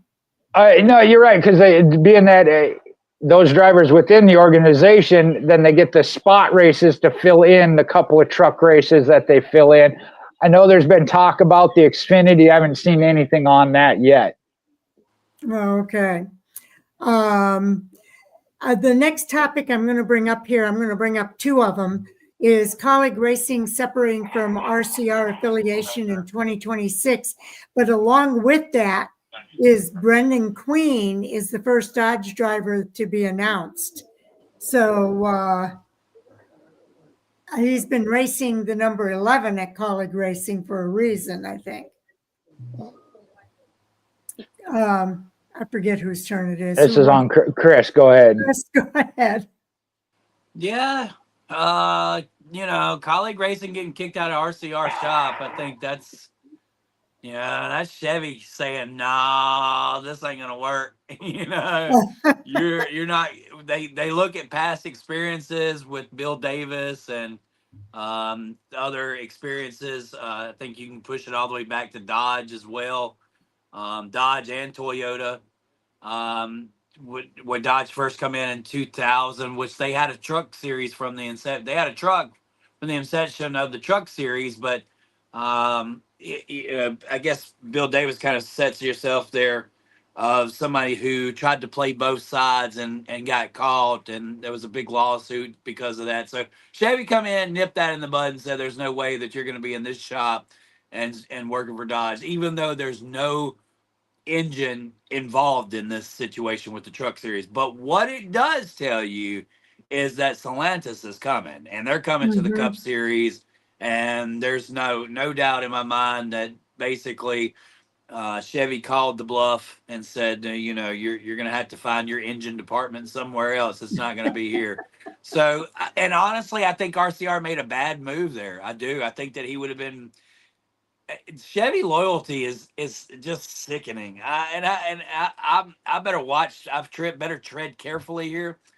I just don't understand why Chevy has such a control on everything. But it's just, it is what it is. They slid their hand with Junior Johnson with heads that he built that pushed him to Ford. They come in, they took Jeff Gordon from Ford and made him their most popular driver that's ever driven a Chevrolet outside of Dale Earnhardt. Chevy has a lot of stout, a lot of control. Kaulig is going to suffer because now they don't have manufacturer support. I want to see them go the road that Bill Davis did, where you have a blank race car on the front end. You can't see the Chevy emblem. I think that would be the correct way to go with this. But in the end, bringing Dodge into the sport, bringing Dodge back into the sport, somebody had to do it. They were well aware of the consequences. I'm excited. I love Mopar, of course. I think you're a Mopar guy too. Having 4 manufacturers in the sport, really, that's what we want. We want to see. Well, I want to see the 5th one come in too. I'm a proponent for several manufacturers. Well, there's rumors that's going to happen. And this is how they have to start. And so, bold move by Kaulig Racing, and I hope for them the best. I do. It's going to be a tough road in the Cup Series, I think. I feel bad for AJ Allmendinger. It seems like he always is the guy that kind of gets the short end of the stick with this. Well, AJ's driven for Dodge before, hasn't he? He drove through Richard Petty Motorsports, and I believe when he first went over to Penske Racing, of course. I was going to say, I think at that time Penske was as well. Yeah, Team Penske. So that's been the story of his career, unfortunate circumstances. So hopefully this won't impede them too much from being contenders at certain races. But it's going to be interesting to see how the next couple of years play out for Kaulig. They've got a lot of money that I guess being pumped into their organization now, being that they're going to have the opportunity to run 5 trucks. So they're getting some kind of support there to keep the company alive. You just don't want to see what you've seen so many times in years past, like Ray Evernham completely disappear out of the sport. Michael Waltrip Racing completely disappeared out of the sport. Brian Vickers' team, the Red Bull team, completely disappeared. It seems like those that are the guinea pigs, those that try to get the foot in the door for some of these manufacturers, actually don't last in the long term for their organizations. So I know a lot of change has happened in the last 15 years, especially in the last 10 years in the landscape of Cup racing and those that are in NASCAR. I think that's an ever evolving type deal, but Kaulig Racing is making a bold statement right now. They're going to have to pay the piper. As I think Jay said earlier, talking about Dale Jr., and it's not going to be an easy road for them, but hopefully they'll have some loyalty drivers. I don't know what Ty Dillon's going to do. Is that a sign that Ty Dillon's gone? With Chevy cutting support there. You wouldn't think that Richard Childress wants his grandson working for him if they're cutting ties with him. So I don't know. A lot of stuff happened in the last couple of weeks. That's a TBD. All Sports All Day has to go. And he says, have a great night. He is a big Butterbean fan. He's glad that we're going to be talking about Butterbean. But we appreciate All Sports All Day for interacting with us. We really have a lot of fun when he comes on the show and have the chance to interact with him. So take care. We'll look forward to the next time. All Sports All Day. As for Butterbean, I guess if I can still continue just a tad bit more, I kind of forgot about the Butterbean situation. Okay. That's what we talked about in the beginning was, Dodge is going to have to come in. They're going to have to get them the future. They're going to have to get them the guy that they can, sell for now. But obviously they picked the future first, and that's Brenden Queen. And I can't wait to see his growth in the sport. I think that he has, it's not just the nickname that gets you attached to Butterbean Queen. I think that it's his personality. I think it's this good old boy, racing family type spirit that he has, his enthusiasm. So good job by the executives there at Dodge to recognize that this kid could very well be the future of the sport, and to lock in on him and be the manufacturer that gives him that opportunity. Jay. Yeah, when it comes to Dodge, I'm going to get fired up here, but certainly one of those, we've been talking about that of who, especially being that they're going to fill 5 truck teams. I know one of them will be an all-star rotation. we saw this coming with Kaulig Racing, and yes, it is a gamble, but we saw this at the time with Stewart-Haas Racing when they dropped a bombshell. They were leaving Chevrolet to go to Ford.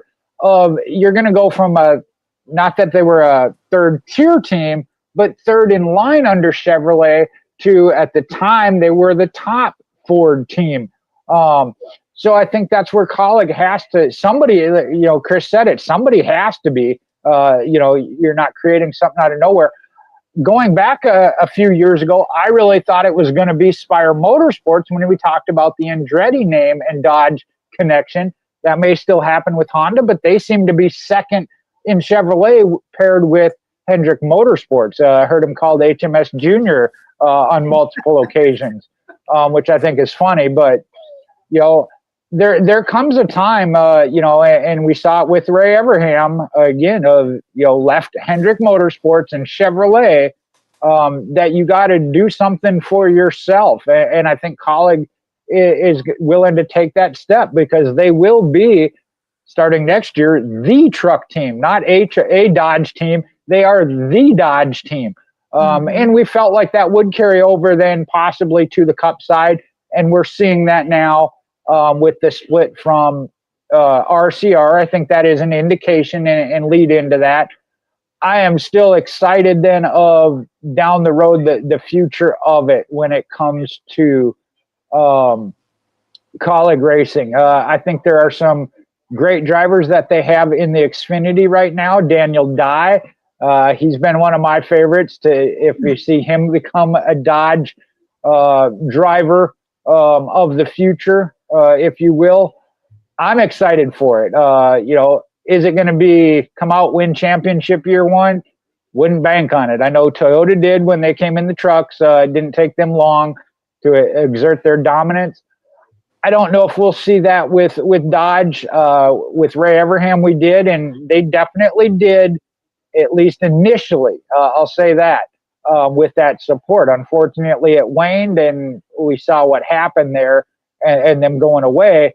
Even with Team Penske, I mean, think about it. That Penske got them their championship in that final year with Brad Keselowski. So we'll see. I am excited for it. I understand it's going to be the building process again. Of maybe would have liked to have seen a bigger race winning organization, but that costs even more money. So I understand it. And you're, like Chris said, you're not going to lure away the top guys on what may or may not be.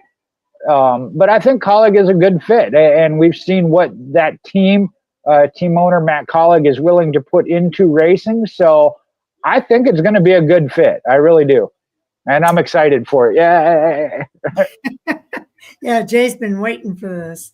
And I like that they're bringing Brenden Queen right into the Xfinity series and giving him an opportunity to be the first Dodge driver in this return back to NASCAR. I think Butterbean is a perfect guy for that situation. There's probably going to be some growing pains that are going to come along with that, but I think they know that coming into the sport, and they'll do everything they can. But keep in mind, they've been talking about a new manufacturer coming into the sport. They have been studying and researching and doing everything they can to prepare for this entry into the Xfinity series. So I'm not going to be truck series for this year. Yeah. But it'll be in 27. It sounds like they've got plans to go into the Xfinity series, perhaps with, or is Kaulig going to not have we don't know yet how that's going to, okay. We'll see how that plays out. But I think Brenden Queen is a good fit. And if it is the truck series next year for him, I'm okay with that. I think he'd be great there. But we'll see how it all plays out. I know he's been in that number 11 car a couple of times here. He's going to finish out the season, I think, in the number 11 car. So they're pretty high on Butterbean, and I think it's going to be a lot of fun watching him as his career develops here in NASCAR. It's been a lot of fun watching him race in the ARCA Menard series because he's been phenomenal there. And I think we're going to see some great things from Butterbean Queen. Okay, let's see what else I've got on the list here. Oh, Casey Mears was racing this weekend. He says he wants to come back in 26 for his 500th start. That's his mission with coming back to racing. As is Frankie Muniz. Frankie Muniz came in again to the Truck Series this week after having an injury to his wrist, having fallen from a ladder while doing some work around the house. So your thoughts about Casey Mears and Frankie Muniz. And Jay, I think it's you this time. Well, it was good for both. I saw where that MBM Motorsports talked about Casey Mears, got him their best finish there at Talladega since, I think they said 2020, their best finish since 2020 or something like that. So again, he's one of, got to appreciate, 600 starts. I know that some people want to get on him and say, well, he's in a back marker car just out there trying to pad stats and get that 600 starts. But again, he showed, it's only, no, I thought it was 6. 500. Is it 500? Okay, my bad. Oh, weird share. There you go. It's 500. But, I feel like he's earned that, and again, that racing desire never goes away. Is he going to be with a top organization? No, because you got these 18-year-old kids that everybody's signing. So, it is what it is. But I don't hold that against him by any means. Thrilled to see him out there. Again, he showed he can run with them. I know he is, up in the mix, and he was up a little bit further earlier in the race on that. And I get it. It's Talladega. Certain cars were out or the way the thing shuffled. But that's part of it, Again, is he going to come out at his age and be a top 5 team? No, give him a break. But I am excited. Sharon, you mentioned Frankie Muniz back. I know they said he's got plans for next year, just not sure where. We'll have to wait and see on that. He's another one. I know some people are hard on him, but just the dedication to racing, he is so thrilled to be out there, very hard on himself. He's one of those drivers, even when he has a decent day, I feel like it's kind of hard on himself. Like, you haven't been doing this your whole life, cut yourself some slack. Yeah, it's definitely a passion for him. Chris? Yeah, but we've seen other actors, Paul Newman. We've seen Marty Robbins. There's always, the sport's always had characters, so to speak, people who've done different things that have come into the sport, and Frankie's no different. He brings something to the table. He's my generation's kid, right? I mean, He was Malcolm in the Middle, for crying out loud. Now he's all grown up, but let him enjoy himself. No problem with him continuing his journey in the Truck Series. And for Casey Mears, he said it best. He didn't quit showing up. The phone quit ringing, and there's a reason the phone quit ringing. Look, he had, if we go back to his beginning of his career, he was at Chip Ganassi. I think that he was in the 42 car. He was the one that brought the Haviland sponsorship when it left Robert Yates Racing. Then he had a spout with Hendrick, and it didn't work out too well for him there. I think he got one win there, and then kind of bounced around. I think he was at the 13 Germain Racing team for a long time, Geico on the side of his car. Kind of a mid-pack racer. So Casey's had his opportunity. He's I hate to say it, he's a Cup has-been, or never was, maybe. I don't know. But that didn't stop the legends like Terry Labonte and Bill Elliott from running around with back marker teams for 10 years after their prime. If Casey Mears wants to pad his stats and get that 500th career start, and can help an organization like Carl Long, where he doesn't have to pay a driver very much, and go out there and take care of his race car. Anytime Carl Long can finish in the top 20, we should all celebrate at Applebee's, like with Carl Long. Not, like he's the most humble guy. Have you ever interviewed him? He's the most humble guy in the Cup garage. He really is. I've interviewed Carl several times. He's the most amazing. And if you haven't interviewed him, Miss Sharon, please bring him on your show. He's very accessible. He'll tell you about the good times. He'll tell you about how he's drug his, toolbox around through all these races, and how he got thrown out of NASCAR one time for a motor that was too big. The engine. Look, the guy's got a lot of great stories. He's the JD McDuffie of our time. He had to work as like a spotter in order to make money, in order to pay back that fine. Yeah, NASCAR finally forgave him of the Cup fine, or else we wouldn't have ever seen Carl Long in the Cup Series again. So he's a guy that makes it happen with a lot less. It's terrible when he loses a race car, because he's got the bare minimum of anything, and so when he loses a race car, it's detrimental to his shop. But he's got about 5 guys that he can really depend on, and I'm sure some DoorDash driver that shows up, constantly the bringing pizza them guy. food. Yeah. So they probably tip him pretty good too. So, but look, Casey Mears. He's not going to turn any heads, but hey, if he wants to ride around and keep his name in the sport, so be it. He's a Mears. I think that in itself gives him the right to. It was a big deal back then when he was coming over, bringing the Mears family over to NASCAR. It just, it's one of those deals where it just didn't work out for him. Yeah, and he's one of those guys that's really, really nice too. Casey Mears is a really humble person, and somebody that I like seeing in NASCAR. And yeah, you're right. He's probably not going to be in the best equipment. He's not in that stage of his career, but he wants to get that 500 wins, and I support that. I think that's wonderful.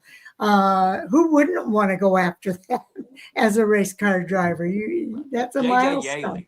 Perfect example. Yeah, another one.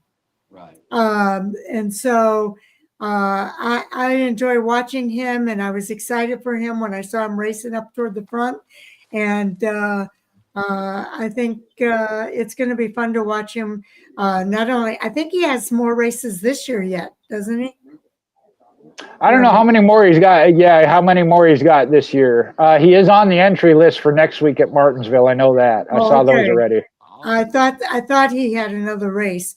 And then to see him, to already know that he's going to be coming back and racing some races next year, I think is really cool. So I'm excited about Casey Mears. And you guys have hit it on the head with Frankie Muniz. He's not the first, but it's obvious that he has a passion. He wants to be a race car driver. He's putting in the hard work to perfect his craft and to be better at it. And we have seen some of that improvement from Frankie Muniz. And I was glad to see that he came back. I was fearful after that injury that he might not come back. So when he said he was coming back, I was kind of excited about it. And I'm happy that he is back in the car. So anything more you guys want to say? Yeah, I want to follow up on what Chris was saying of, as far as Frankie Muniz as a driver, he was an actor. Okay, he's getting into racing. You're talking about Casey Mears, but then specifically Carl Long. When we talk about NASCAR has kind of gone away from its roots, we're talking about Spire Motorsports and the billion-dollar companies or, whatever.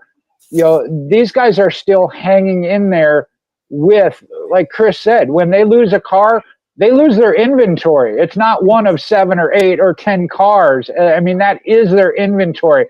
You mentioned, and I didn't know the numbers on their team, but 5 guys go back and spend hours and hours, midnight hours in the shop to put that one car back together, because that is their one car.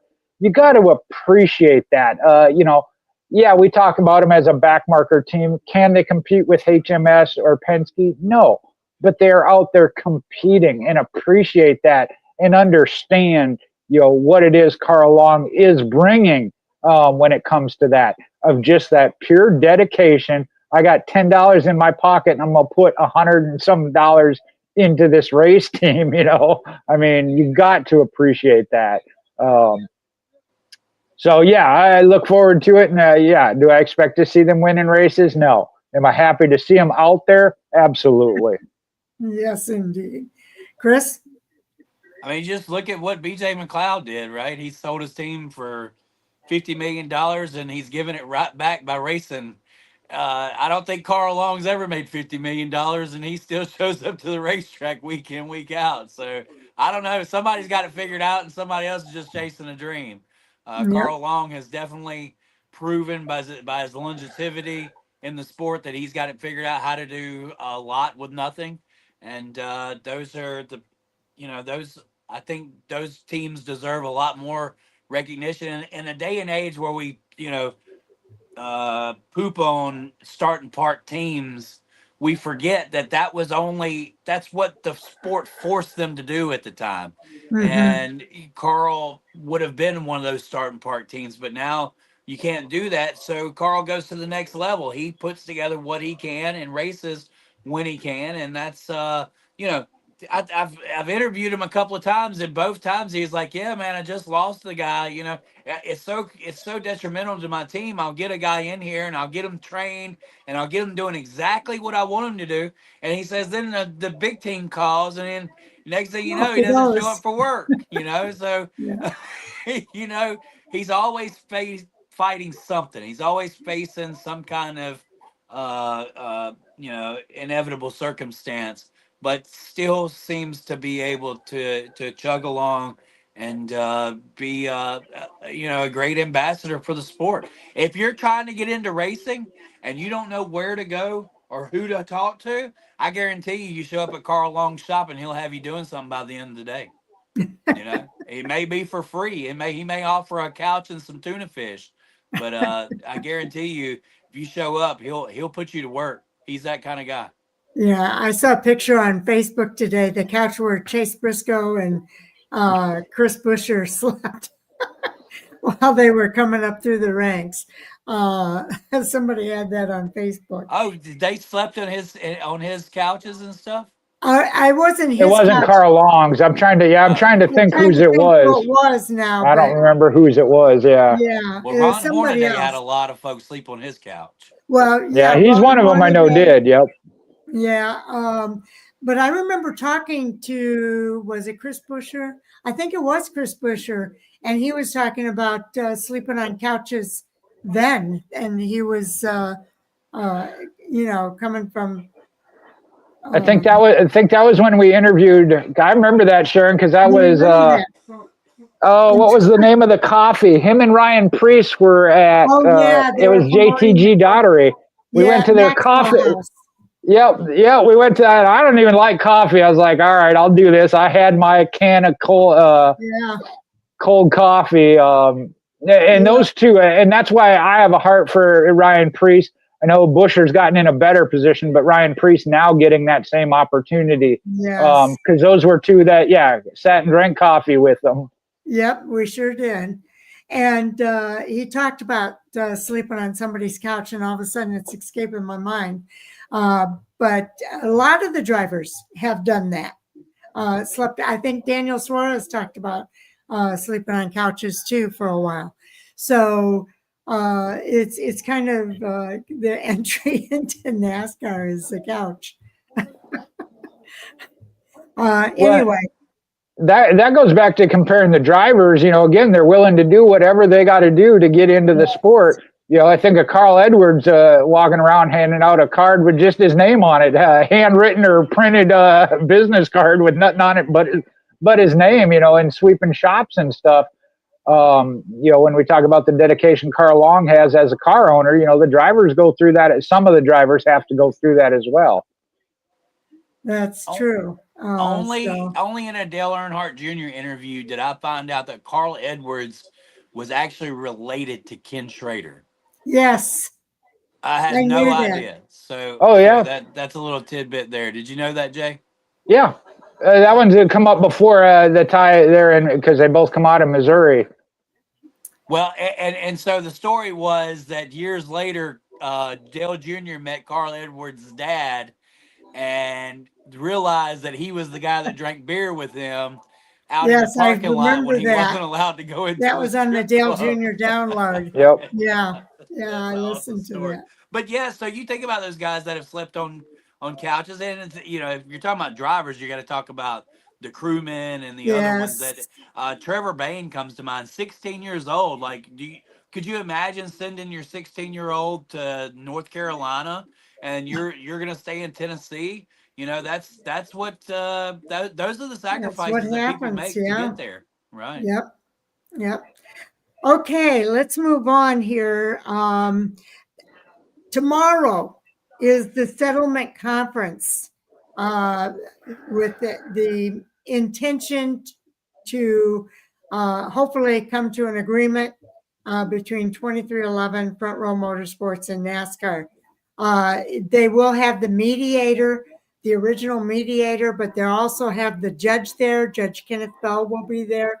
And he's going to kind of monitor what's going on here and try to help them come to a resolution.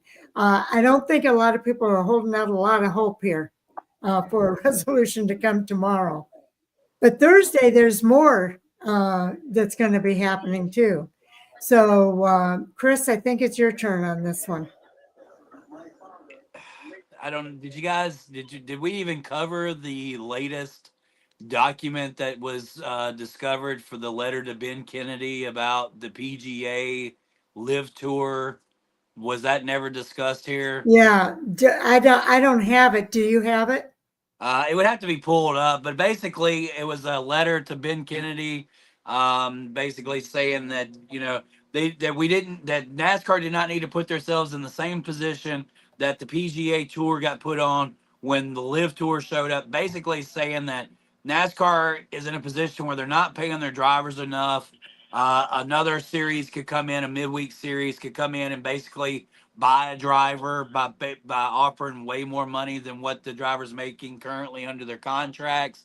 There was a lot of none of you guys are following what I'm saying. I guess I didn't catch that. No, I've been super busy. That's the biggest piece of evidence that's been. I've been super busy. So where can I find it? Is it on? Yeah, it's on all the. It's on everywhere. Hold on. I mean, it's. Go ahead and send it down the line. I'll get this pulled up. Okay. And we'll come back to me. Okay, go ahead, Jay. I'm gonna use something I learned in Celebrate Recovery: brief and then pass. I'm tired of this. I'm tired of it. Normally, I don't get with the fans that get on, and comment on social media, but that's the gist of it now. I'm just tired of it. My stance, and I am not saying they should by any means tell the teams to walk, but you want to run the sport, go run your own. And I enjoyed what Tony Stewart did with the SRX, but that was kind of his shot at that, of doing, Chris mentioned, a midweek series, and it didn't work. I mean, there's a reason NASCAR is where it is. I think back, everybody wants to go back to the old points way. Do we want to go back? And I know that was one of the comments that got pulled in an email of going back to a monopoly or my way or the highway. That goes back to Big Bill France. And yeah, I didn't agree with it then, but they persevered. And I think the evolution of what NASCAR and its leadership has gone through shows they are willing to work with the teams, but that means the teams have to be willing to work with them. And I'm going to stop because, I'm so tired of it and over it. We'll see what happens. I know next week, obviously, we will have to talk about it. A couple of big court situations going on tomorrow and then Thursday.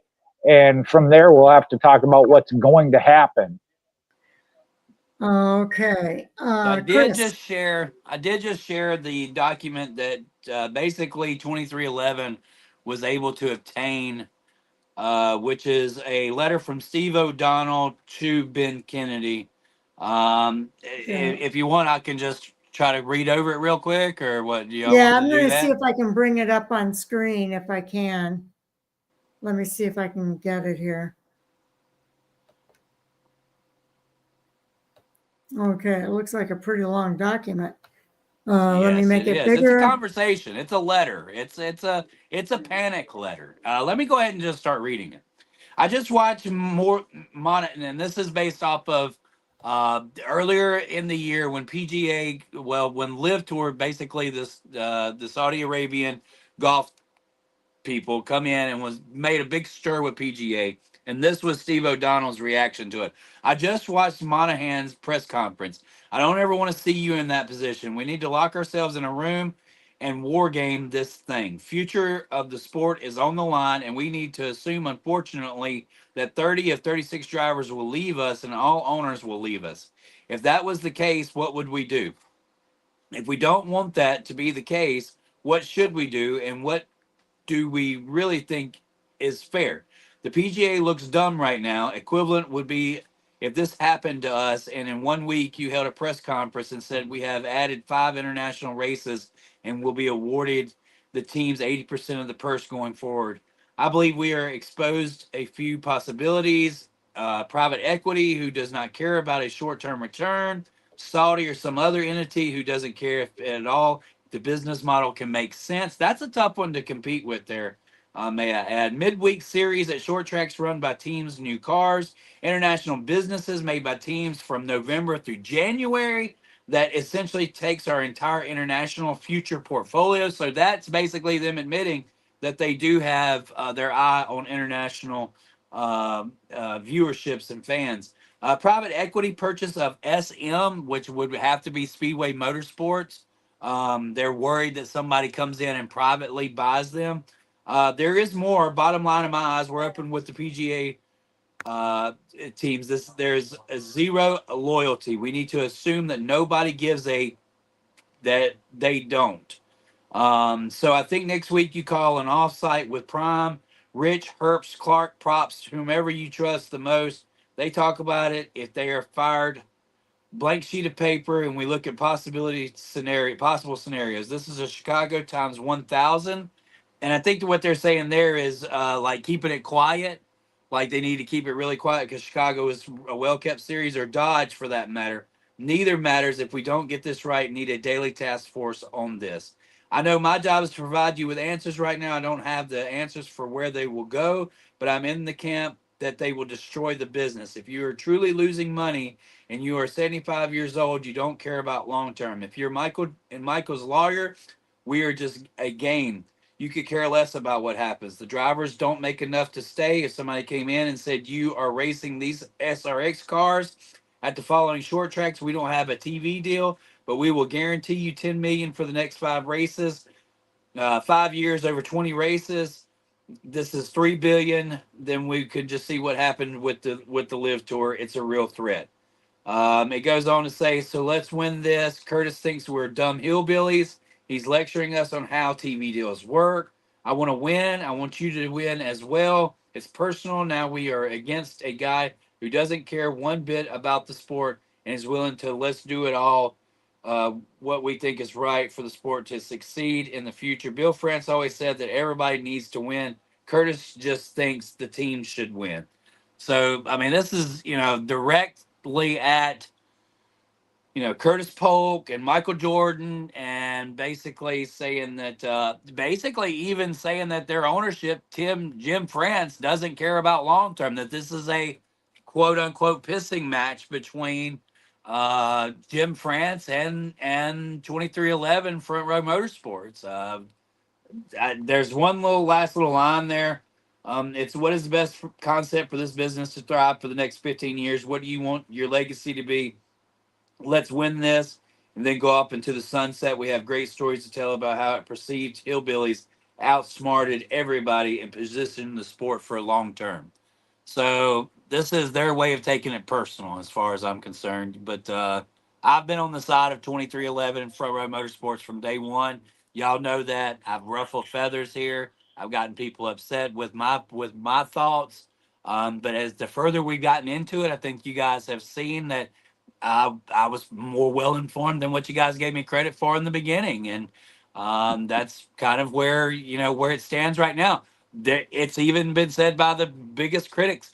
The lawsuit says one thing, but in reality, it's all about something else. And I tried to explain that in divorce, you get them where you can, even if it's not the true reason why you want to divorce from somebody. You get them where you can, and that was the basis of the lawsuit. You get them where you think you can catch them at, and so we're in an antitrust lawsuit. It was a whole lot more deeper than just a monopoly that 2311 was after NASCAR for. And in all honesty, they've been after a forever charter. And who can blame them for the investment that they've made into the sport to not have that guarantee that that charter will exist on down the road? I'm done. I think case closed. That letter in itself shows that NASCAR was going to practice something called a monopoly and try to sew up everybody. And I think they got caught red-handed just with that piece of evidence. But y'all will probably see it different. And I respect you guys for your opinions, just as y'all somehow or another hung in there with me through my opinions. Okay, Jay. Didn't mean to sound apologetic either. Not really. I don't have opinions. I got fact. The fact is, I'm tired of this. That's all I got. Most of us are. Yeah. Miss Sharon? Well, I want to wise. look at. I want to look it over a little bit more. That's what I was just doing. I was trying to read it. I can't really do it and talk at the same time. So I'm not going to really comment on it at this moment either. I think we're in a good position, right? Pardon Don't me? you? I think we're in a good position. We're at the negotiating table. We're at the negotiating table. That's a positive thing. And I'm not sure that we're going to see anything happen at the negotiating table, because in 2.5 years and plus, it has not happened yet. And I think that we've got, I think that it's a battle of we've got two parties that aren't going to budge. Even in the Jeremy Mayfield case, even if you go back to Tim Richmond sued NASCAR as well, along with Jeremy Mayfield. Both sued NASCAR over a botched drug test. We found out years later that the Tim Richmond issue wasn't about a botched drug test. It was the fact that he was driving and had HIV. And NASCAR was scared to death because they didn't know how to handle an athlete at the time that was diagnosed with a blood disease that could infect other people. And if you remember, we're all from the 80s. We're all kind of 80s babies. We remember how scary that time was. Well, I know you're probably more of a 70s baby, but we all remember that we were young enough and old enough to realize the scare that was going on in America during that time.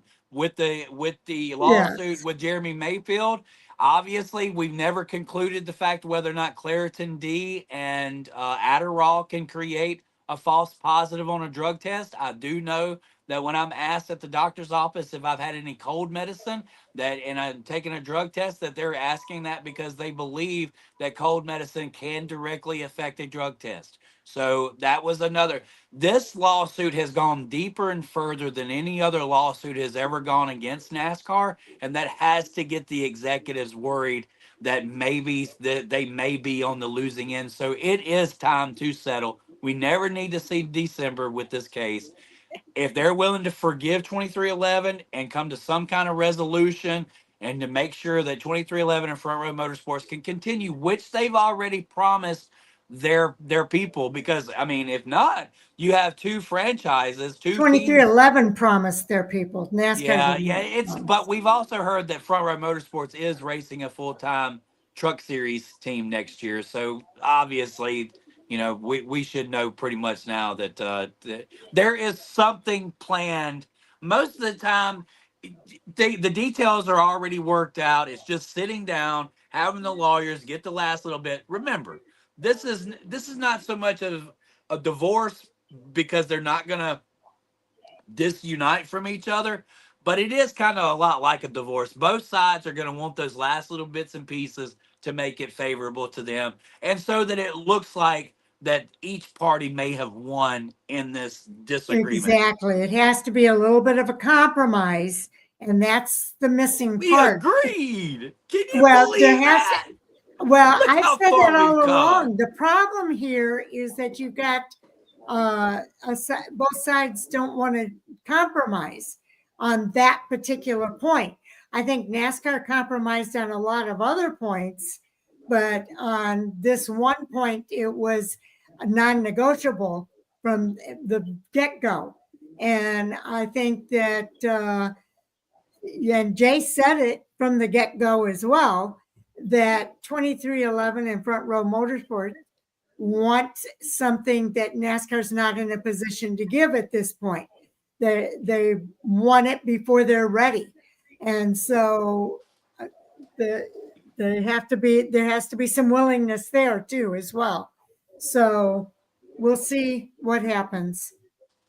There has to be a little, and I'm hoping that the judge in this situation is what makes the difference, because they've already sat at the table with the negotiator and nothing happened. I'm hoping having the judge in the room is going to be something that makes the difference and makes something happen here. So we'll see how this works out. Chris used the phrase there, if I can, of, yeah, you're right. To me, it is now become a pissing contest. And what happens there? You both get peed on. No kidding. That sucks. Okay. Let's go ahead and move on to, is it finally time to start talking about the Championship 4 predictions? Jay. Yeah, I was just about to message you, but like I got a food truck in the morning. So to wrap that up, yeah, we certainly do. For the truck series, I don't think, how can you say anything other than Corey Heim? Is it possible to see somebody else? Yes. We'll see here at Martinsville who the three others that are going to take their shot at Corey Heim. But I do think it goes through Corey Heim. On the Xfinity side, yes, it's Connor Zilic, but I also see, Junior Motorsports is so strong. I know there was some shuffling up there this weekend, obviously, after Talladega, that I don't know if that one I would say is as big a lock, but it's really close. On the Cup side, I think this is what, again, why you want to go away from this, I don't know, and that's a whole different hot topic we've had all year. But Denny Hamlin still does appear to be the strongest overall. And, the different sides to that is this his year? Can he do it? The emotional plays into the lawsuit of have the open team win the championship would be, I don't know how that would play into it or not. But I think right now, Chase Briscoe has come along as well. And I've said that he is kind of that dark horse. I still think Christopher Bell, and he's in it, barring one of the bottom four winning and pushing one of the 2 points position guys of Christopher Bell and Kyle Larson out. The Martinsville is going to be a race between them for points, especially if one of the 4 drivers, and there's at least 2 I know that can, maybe even 3. Joey Logano has won at Martinsville. You got Tyler Reddick. Chase Elliott has won at Martinsville, although, again, not in the next-gen era that they've been as strong from HMS. So I think Kyle Larson and Christopher Bell certainly have to watch each other, and I think it's 2 or 3 points. I don't have the point standings up. I think it's going to be interesting. 1 point between them. Oh, it's only 1 between them? Wow. So, yeah, if you get a repeat winner such as Denny Hamlin, and again, is that race manipulation? Denny Hamlin goes out, tries to win the race, keeps Christopher Bell locked in? No, I mean, that's, he's racing for a win. Martinsville's a good track for him. It's going to be number 61. It adds to, no, that's not race manipulation. Does it help his teammate? Yes. And JGR gets 3 into the championship 4. So with that, I still think that Briscoe and Bell are dark horses. if you will, for the championship. Briscoe's first time in the championship 4. Bell has been there and just not been able to capitalize. The fourth one, I think, will be the major factor. Is it an HMS driver of Kyle Larson or Chase Elliott? Is it a Penske? And if Penske gets in, Blaney or Logano, we know what they can do at Phoenix. I think that then changes my outlook of Phoenix and the championship. I think depending on who that fourth one is, could change it. But I really do think right now, I think it's leaning towards Denny Hamlin. Chris? Yeah, I haven't followed much of the Cup. I mean, of the truck and Xfinity series. I couldn't tell you really what players are in that championship fold. But I do know the Cup Series, and this has probably been one of the best playoff seasons since the inception of this style playoff version. We had the top powerhouse teams in all 8 positions. We had 3 Hendrick teams, we had 3 JGR teams, and we had 2 Penske teams. And now here we are. And there's basically 4 guys in a must-win situation to get in. And you say 4 guys, well, yeah, it's all the guys that are in the back.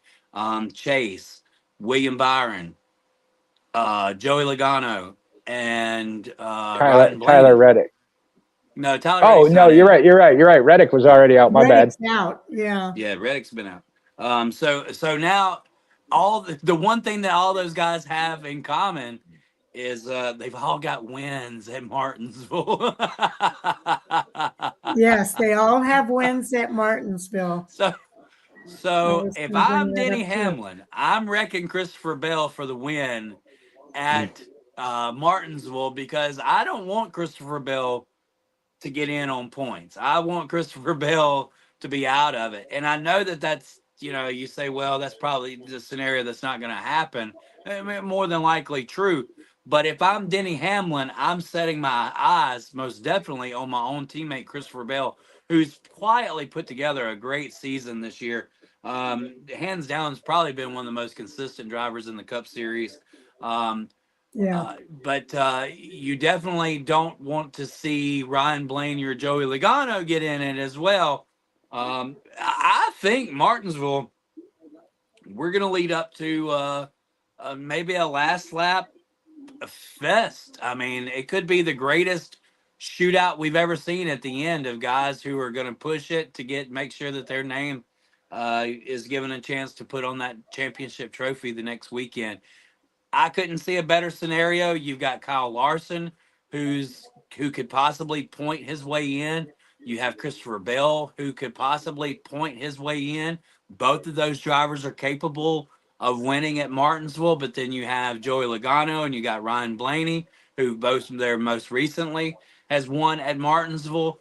And you've got Chase Briscoe, who's locked in. If I'm Chase Briscoe, I'm just happy I'm there. But in reality, Chase Briscoe probably stat-wise looks a lot more favorable for Phoenix than what we're going to give him credit for.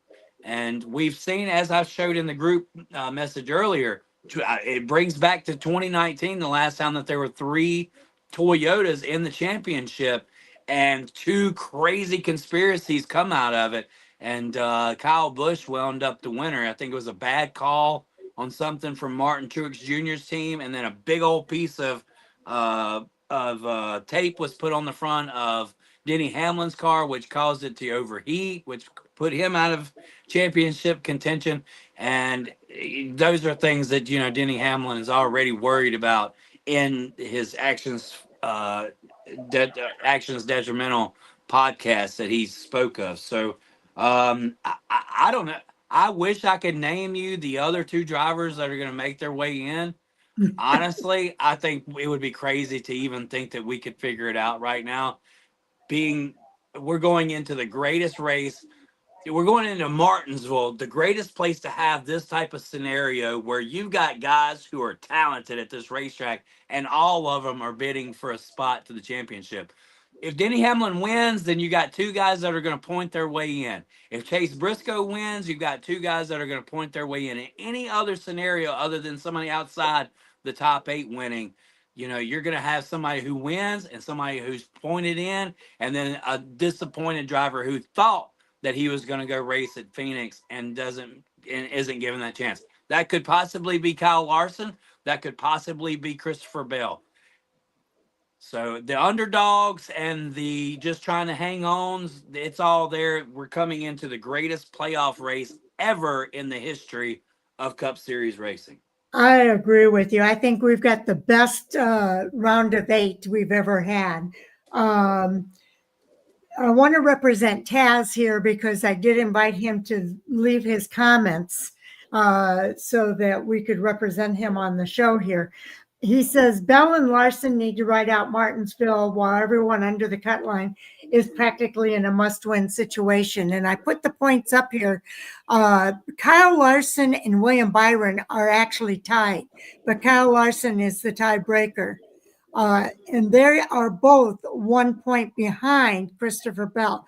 That's how tight this is. And then 2 points behind William Byron is Joey Logano at down 38 points. And then it goes to Ryan Blaney and Chase Briscoe. And you are absolutely correct. I was going to make this point myself. All 4 of those drivers that are below the cut line are drivers who have won at Martinsville. So Taz's comments are, Bell and Larson need to ride out Martinsville while everyone under the cut line is in that must-win situation. Let's see. I believe Briscoe is favored a little more for the championship than Hamlin.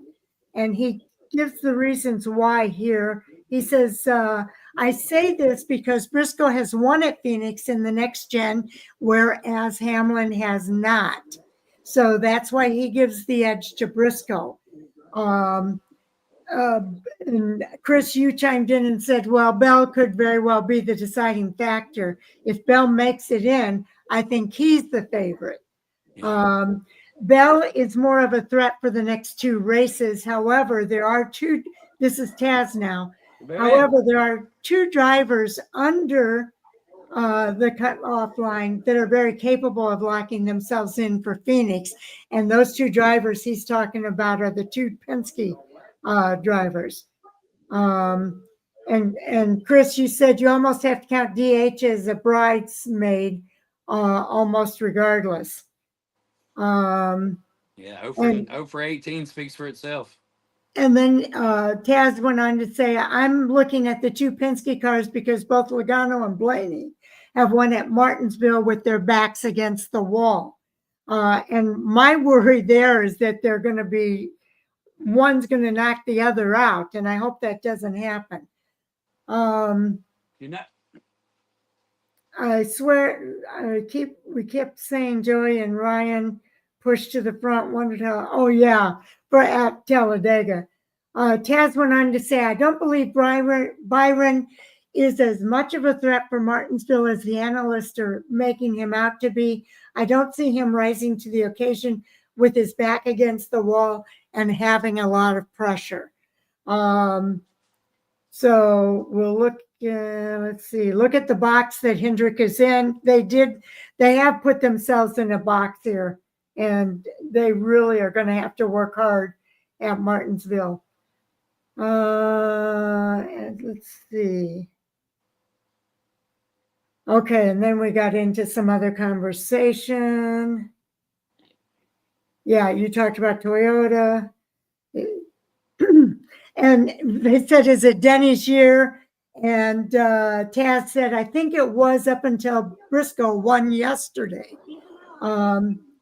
Briscoe has won in the next gen at Phoenix.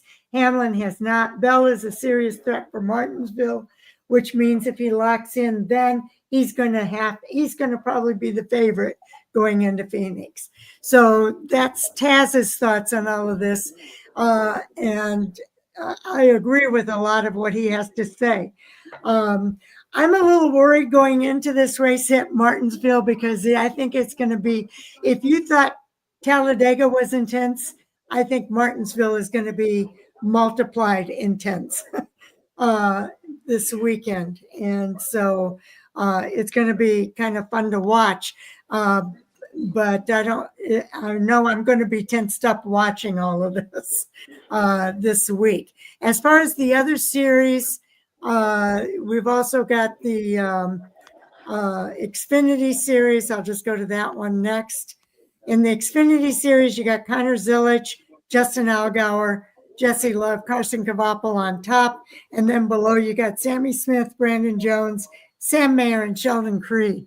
We're going to Martinsville, so you got to look at the drivers that are probably going to be good on the shorter tracks. Jesse Love looks like he's good there, but you don't know what can happen at Martinsville mechanically. I've noticed there's been a lot of mechanical problems, especially in the Xfinity series. So that's, I think, going to be what people are going to have to look out for at Martinsville, is the mechanical issues that can pop up and the door of opportunity that can open up for some of these guys that are underneath if they can come up with that Martinsville win. Sheldon Creed, Sammy Smith, Brandon Jones, Sam Mayer. Sam Mayer I feel the worst for because he was sitting third just a week ago, and now he's 22 points below the cut line in seventh.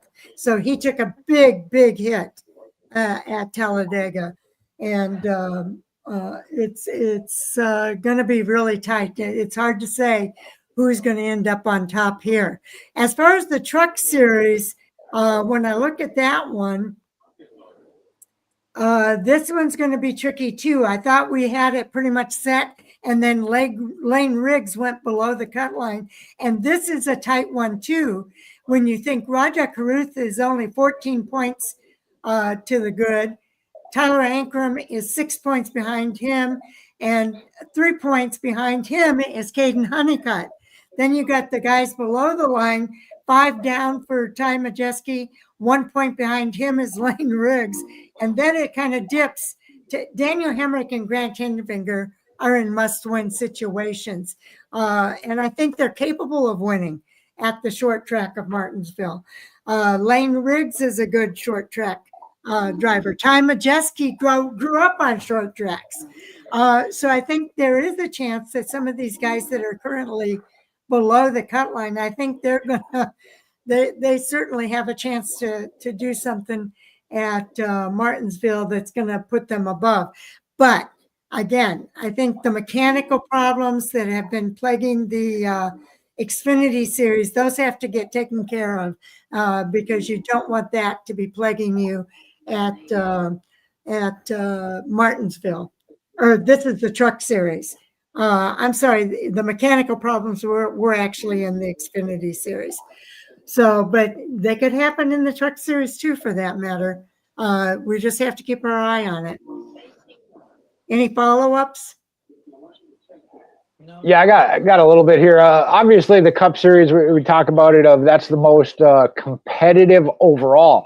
When I talked about the Truck Series and it being Corey Himes, I think when you talk about the Martinsville race by itself, Sharon, you mentioned it there, that's going to be all about points racing. Because even if Grant Enfinger, Daniel Hemrick, and a Grant Enfinger, I like Daniel Hemrick too, but they're in that must win.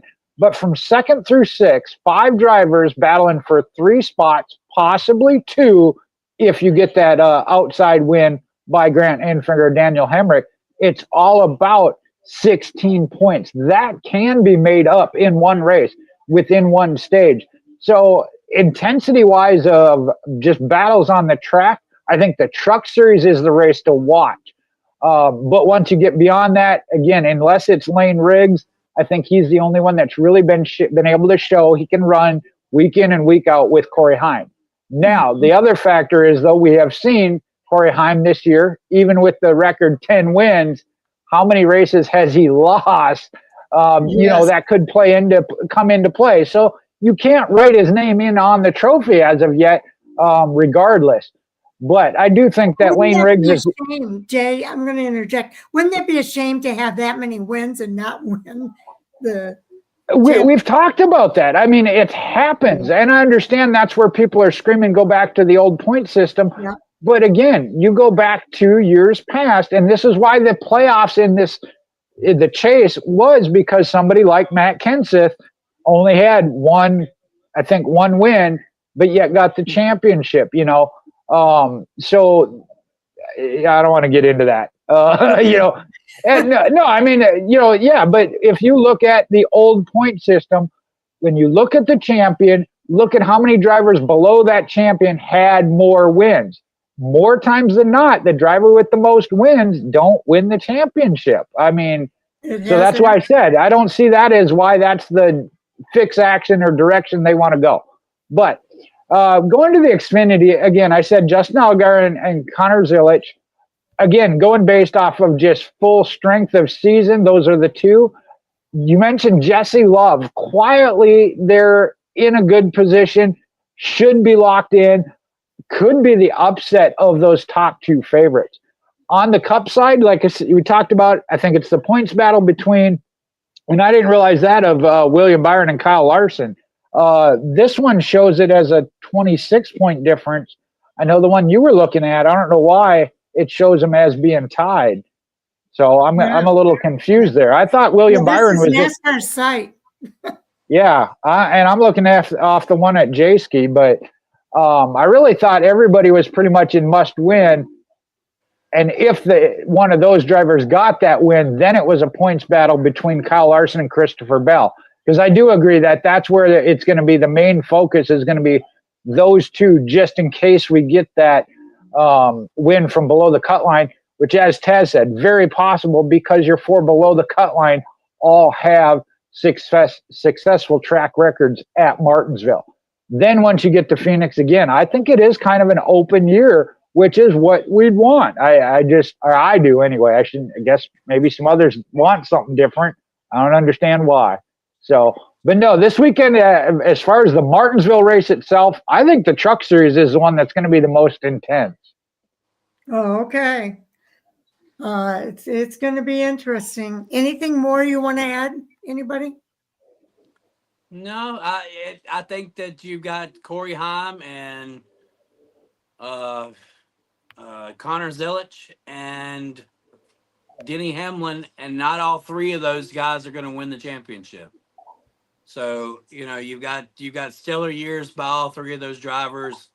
Maybe one wins the championship, maybe two of them. I doubt all three of them will. So, something's going to happen. Somebody's going to fold under pressure. These are those big pressure moments. Who can handle the pressure? You're right. These are big pressure moments, and those are that makes it different. These guys will hold their breath the entire race at Phoenix, guaranteed. I think so. They're going to be. I don't envy the drivers, but I know even in watching, I'm going to be under. I feel like I'm going to be under pressure. I don't know why. And I'm not even driving. I'm just watching. But it is going to be interesting. Okay, so let's go ahead and end this show and do our roundtable. Jay, you want to go first? I would like to do a couple of shout outs. They have NASCAR tie-ins, but it's not about NASCAR for them this weekend. Ryan Vargas went to Monster Jam in El Toro Loco and had some podium finishes, but took the overall win. It was thrilling to see. And then Rico Abreu got the high limit sprint car championship. Again, he had his Truck Series stint, went back to sprint car racing, and for good reason, because he's good at it. So I just wanted to give those two shout outs as prior NASCAR drivers, and hopefully future maybe. But you can follow me on social media, MoparMJ8 on Instagram and X. And then as Sharon pointed out on Facebook, it is my legal name of Michael Hoosman. Okay. And Chris. Yeah, so you're looking at the My Race Pass fantasy racing champion of Jackson Motor Speedway. Oh, you didn't get it? I'll take the bow. I'm also the winner so far at Mitchell, Magnolia, and Hattiesburg Speedway. The one that I am slacking in right now, I'm in second to my son, that Why Not kid, who's beating me at Why Not Motorsports Park. But you know what? All can change this weekend. We've got the 31st annual Coors Light Fall Classic. 2 nights of racing, Friday and Saturday night. We're going to race the Super Late Model Show on Friday night and on Saturday night, a full show. Heats and qualifiers for Friday night for all the other classes. On Saturday night, we'll run B mains and features, except for our enduro class. They are only going to race on Saturday. So if you haven't made the plan, 31 years of doing the Coors Light Fall Classic, and I've been a part of almost half of them already. So wow, man, that's amazing. That's a stat in itself. Yeah, wow, this will be my 15th one. So that's an amazing stat in itself, to think that I've been around already that long. I used to call myself a greenhorn. I think I'm a wily veteran now. You can find me here on Fan4Racing. It's been such a great opportunity to come on and talk with somebody that really I know in the sport. And then Miss Sharon, I've known you for so many years in the podcast world. To combine the two has been a cool, amazing experience. You got 2 old boys from Mississippi. Well, one he's a Yankee, but we ain't gonna say that. Hey, keep in mind. Wait a minute. What is Miss Sharon though? Oh, look, I was gonna say, keep in mind she's up there as well. I'm a Midwesterner. Yeah. No, I'm a little further north. I'm not Canadian. I'm not Canadian. Not Canadian. Okay. So just really close. You can find me on Twitter, Flag of Caution. I think TikTok, Flag of Caution. You can find me at Chris Yellow Caution Flag Creighton on Facebook and YouTube. We're coming up on I guess the last 2 shows. So make sure you come back and enjoy that. And appreciate the opportunity. Okay, so I am Fan4Racing Sharon on Facebook and my website, and Fan4Racing site on Twitter, and I post to both of those websites, or both of those social media sites. It's been a lot of fun here tonight. I've really enjoyed it. I was happy to see All Sports All Day. I will tell you, do watch for more coming soon. We did get all the reviews out today. Jay and I are going to be doing the previews for Martinsville. And on Friday, Taz and I, and guess what? I think I beat him again. 2 weeks in a row. And had I made a last minute change with the matchup between Chase Briscoe and Joey Logano. I had Chase Briscoe, and the more he talked about Logano, the more I was like, man, I'm going to regret that. And I switched my pick to Logano, and I should have kept Briscoe. If I kept Briscoe, I'd really walloped him. But anyway, I can't hear you. He also lost first place in our fantasy league over on 110 Nation side. I am now the leader there by 15 points. So Taz had an off week. Yeah, Taz had a rough week. Taz and I will be back on Friday with the fantasy report for Martinsville, and then we'll be back here on Monday again the following week for all the reviews and for our Hot Topic Sound Off at 10 o'clock Eastern Time live stream. So thank you guys for being here. I appreciate you guys. And I'm talking about Jay and Chris in this case when I say you guys. I really appreciate what you put into our Hot Topic Sound Off conversations.